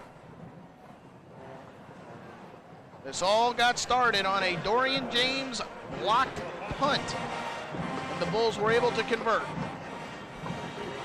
I still can't get over that lick that Nate Jenkins put on Gene Antoine, and Antoine holding on to the football. Good job. There's another guy, Brandon Merriweather. He's had a few big shots in that defensive secondary throughout the night. Both these teams coming to play in the second half. The band's rocking. Can the Bulls bring it back? The Darters, Brandon Merriweather down to the 40. 31-yard return. And just when you thought the Bulls were gaining momentum, Merriweather gets the big return, and now there's an injury on the field for the Bulls. Looks like the cornerback, Sean Melvin Screen, number 3. We'll take a quick timeout as there is an injury on the field. The Apopka Blue Darters in the fog lead the Northwestern Bulls 27-16. On first down, looking for a hole, goes forward, picks up a few. Positive play, Leo Waiters with the tackle. And it hasn't reached the field yet, but the fog here in Tallahassee is really starting to push its way in from the south end of the stadium. There you can see a little bit of it. Hope it doesn't turn into Soldier Field, the way it looks up here. 2nd and 8. Going to the option. Baylark. And a great open field tackle made by Leo Waiters, saving a first down. And that'll bring up 3rd down. Here it comes. Looks like the Hound of the Baskervilles out here. There's Sherlock Holmes. Get that cap going. I'm sure those Northwestern Bulls would like to think that's just that smoke coming out of the Bulls' nose. You see the cartoon? Here we go. Big 3rd down play here. Can the Bulls hold them? They hold them here. They're going to put their offense back. Who's got to score twice now to get back in this game. On 3rd down, Abrams gets the first down as he crosses the 50.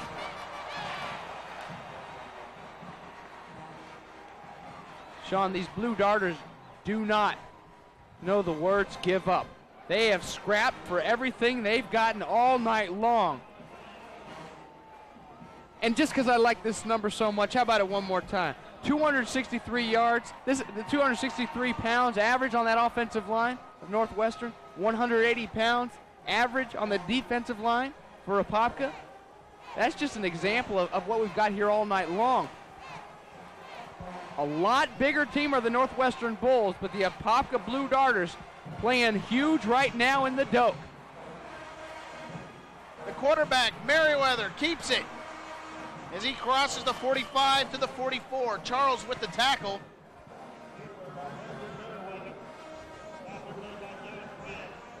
Brings up 2nd down. Sean, I think if Brandon Merriweather rather, doesn't put those 2 balls, the fumbles on the ground earlier, he pitches this football. Good job staying in pitch relationship by Antoine Coley. He tries to get it out there. He sees his guy out there in pitch relationship. Coley's out there. If he can pop it out to him, he's going to pick up a lot of yardage on that play.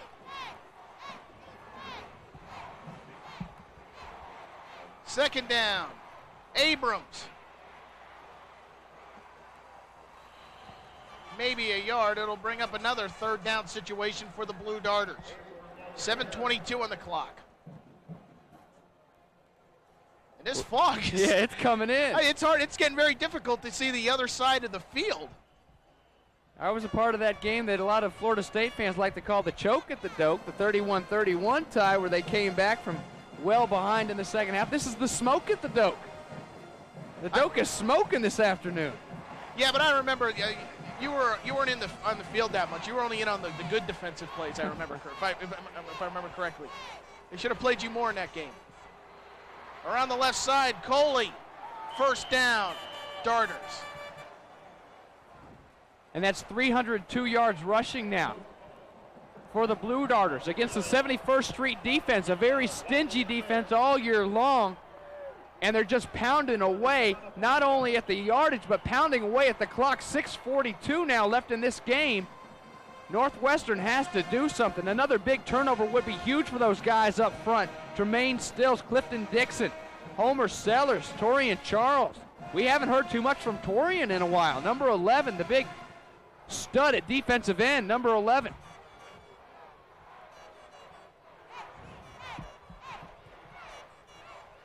They continue on the ground. There is a fumble. And it looks as if Coley was able to jump on it. That'd be a loss of a couple. And one thing, while the fog makes it difficult to see, it's also very damp. So not only is the field going to be a little slick, so will the ball.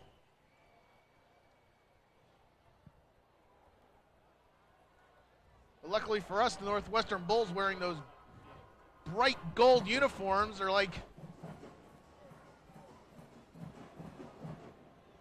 bright signs out there. Just follow the yellow brick road, I guess, and we'll be able to find out where the ball is. Baylark into the secondary. Baylark crosses the 20. Baylark down to the 10. DeAndre Asbury saved a touchdown.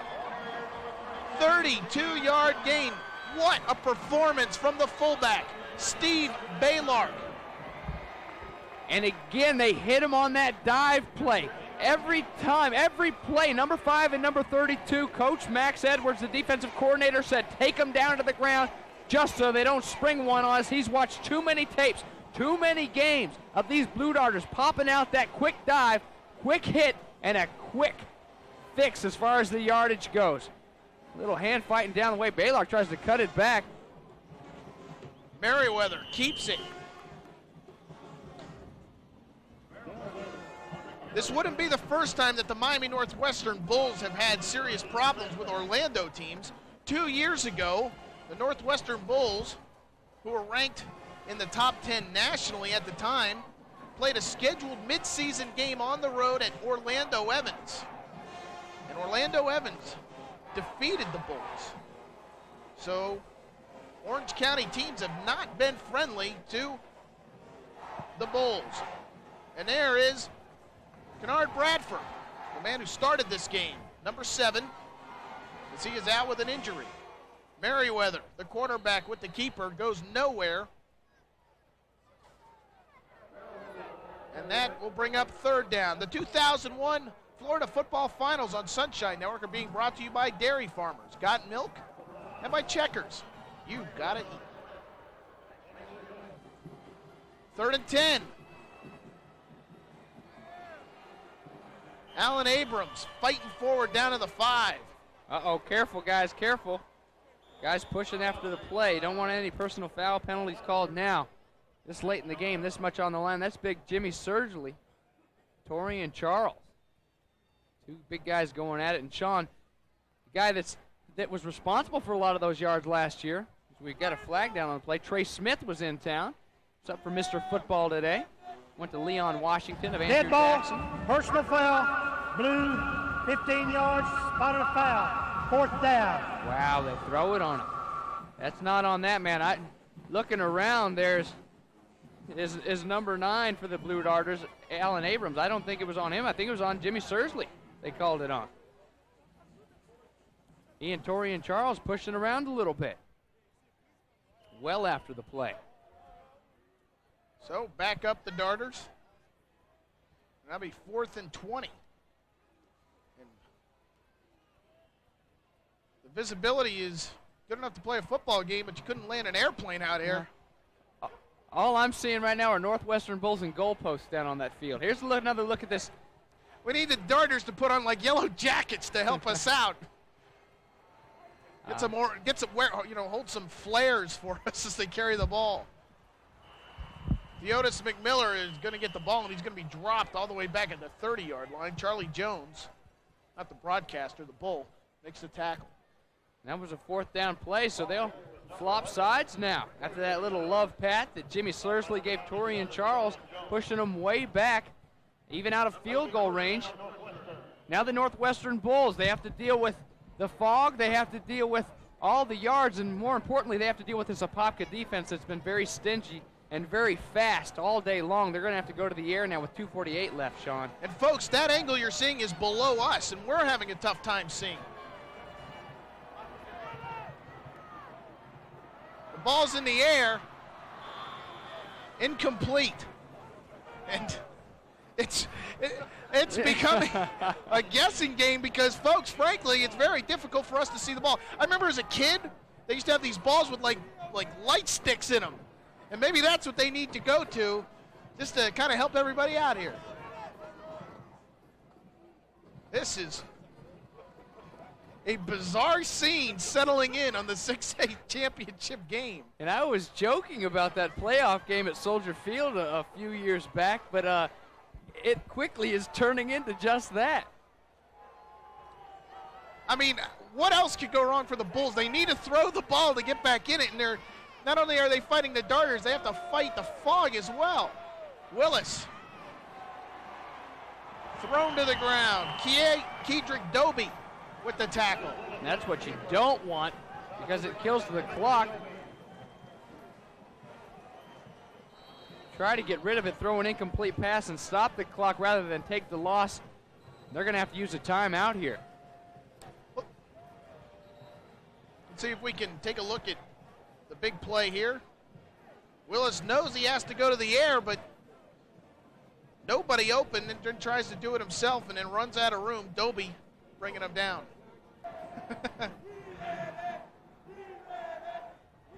On third down.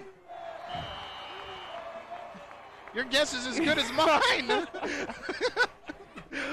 Well, incomplete is the official word we're getting. Fourth down. Let's just watch the Apopka fans right underneath the booth, and if they clap. Yeah, this is an ISO on the Apopka bench.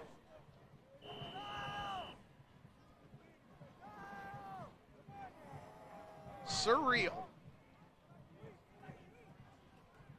Folks, it's very difficult to even see the Blue Darters on the field from our vantage point at this time. I've resorted to watching the monitor. I'm going to watch the monitor. 4th and 14. Does play that of the help? game. Game can end. It does. Game can end right here. Willis goes up top, but I believe the ball was batted away. Turnover on downs.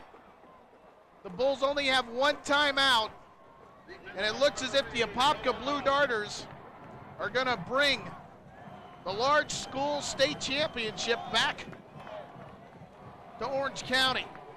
Sean, you know what? The sizes of their ring fingers may not be quite as big as the Northwestern Bulls, but they'll wear those state championship rings proudly at Apopka High School. The little big men are going to take home a state championship tonight.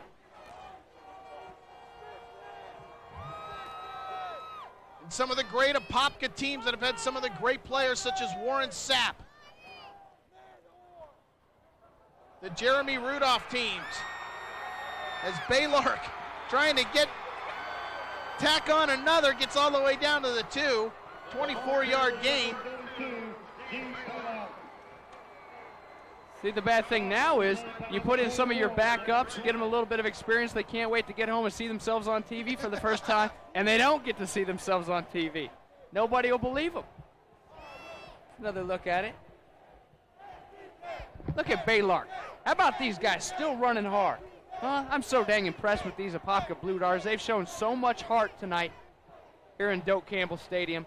Northwestern Bulls have as well, but you got to tip your hat to the scrappiness of the Apopka Blue Darters. Trying to see if Merriweather got in. There's no official sign. He is. Touchdown, Darters. With 1:47 remaining, the Darters make the score 33-16.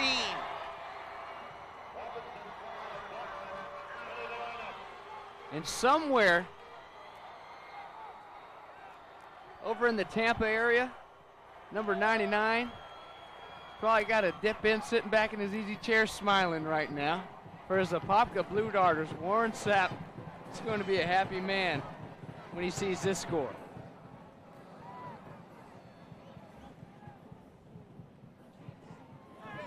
They're going to attempt the extra point. And I'm assuming the official saw it go through. It's good. 34-16 is our score. Darters in the lead. And Coach Darlington's down there still coaching, but he knows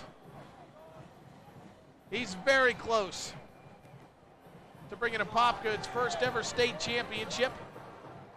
Rick Darlington in his third year. What a turnaround.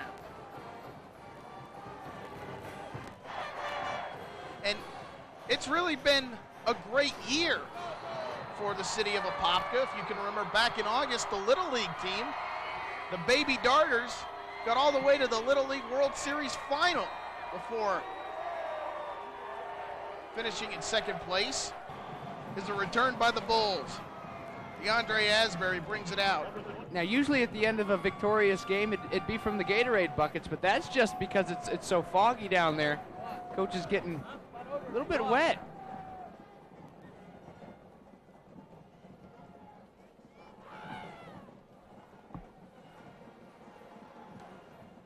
Waiting for play to resume as Asbury is helped off the field. Looks like he's all right. It looks like he just kind of twisted his ankle.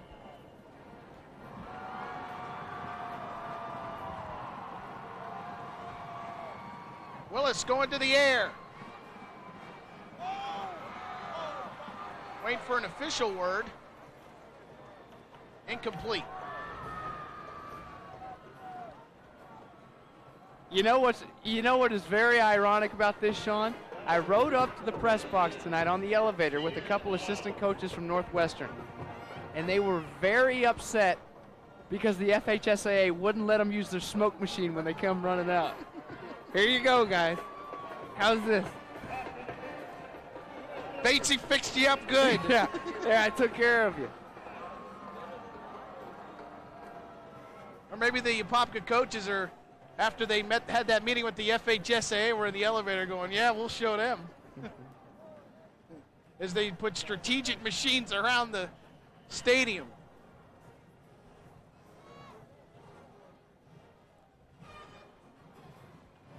Pass interference was called. 15-yard penalty. The Bulls are now on the 40-yard line. Willis scrambling. Throws. Incomplete. 1:19 on the clock.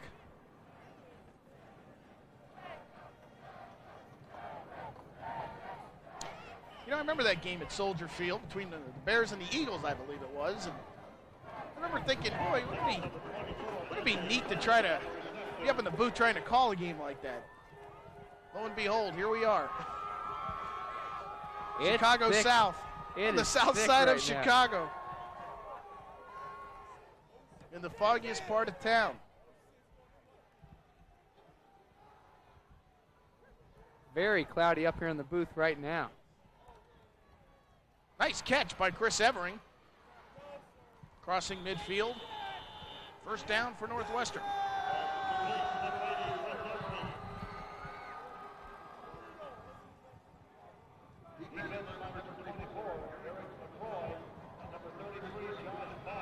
Wonder if his buddies ever call him Chris Evering Lloyd.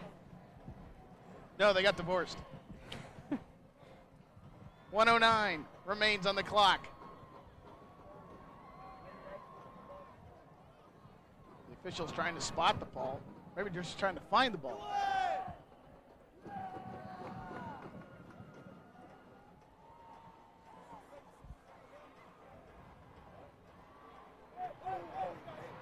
Willis scrambling, trying to get out of bounds. Very close to a first down. Gets to the 35 and might be about a yard short. But the clock stops with 57 seconds.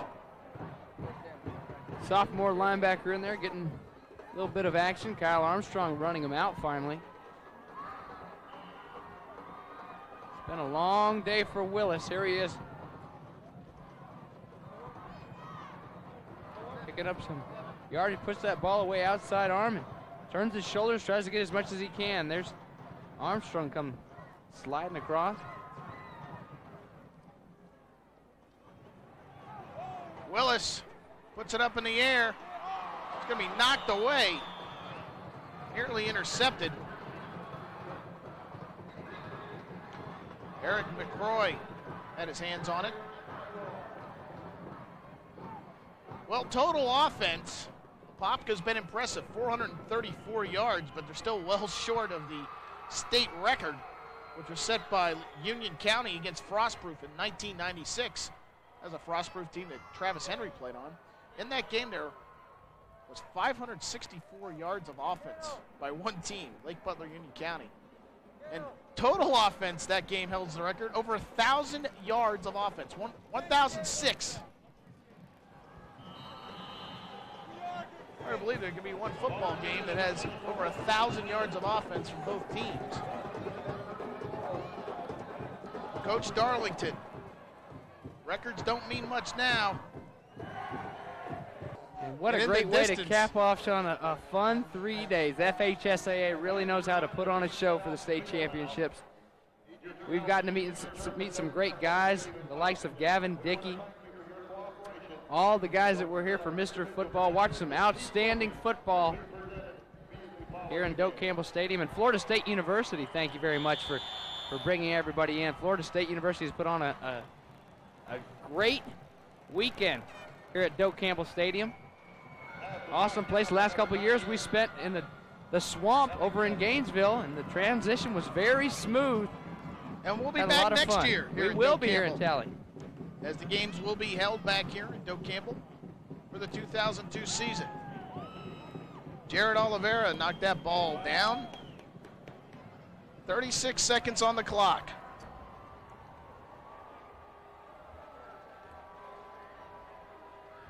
New quarterback in for the Blue Darters, Billy Ray Robinson. Don't tell his heart. There was a turnover on downs, and that's it. Robinson takes a knee, and it just depends on when the official will start it. The Darters will not have to run another play. Let's just hope that Kennard Bradford, a guy who really got this wave started, the junior quarterback, number 7, had one heck of a first half. Let's hope he's okay. He looked to be okay walking around on the sidelines. He'll be back next year. Will the Blue Darters. Wow.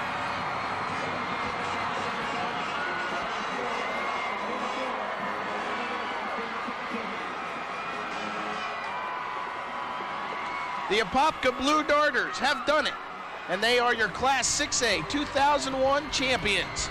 We'll take a quick break and be back to Doak Campbell Stadium.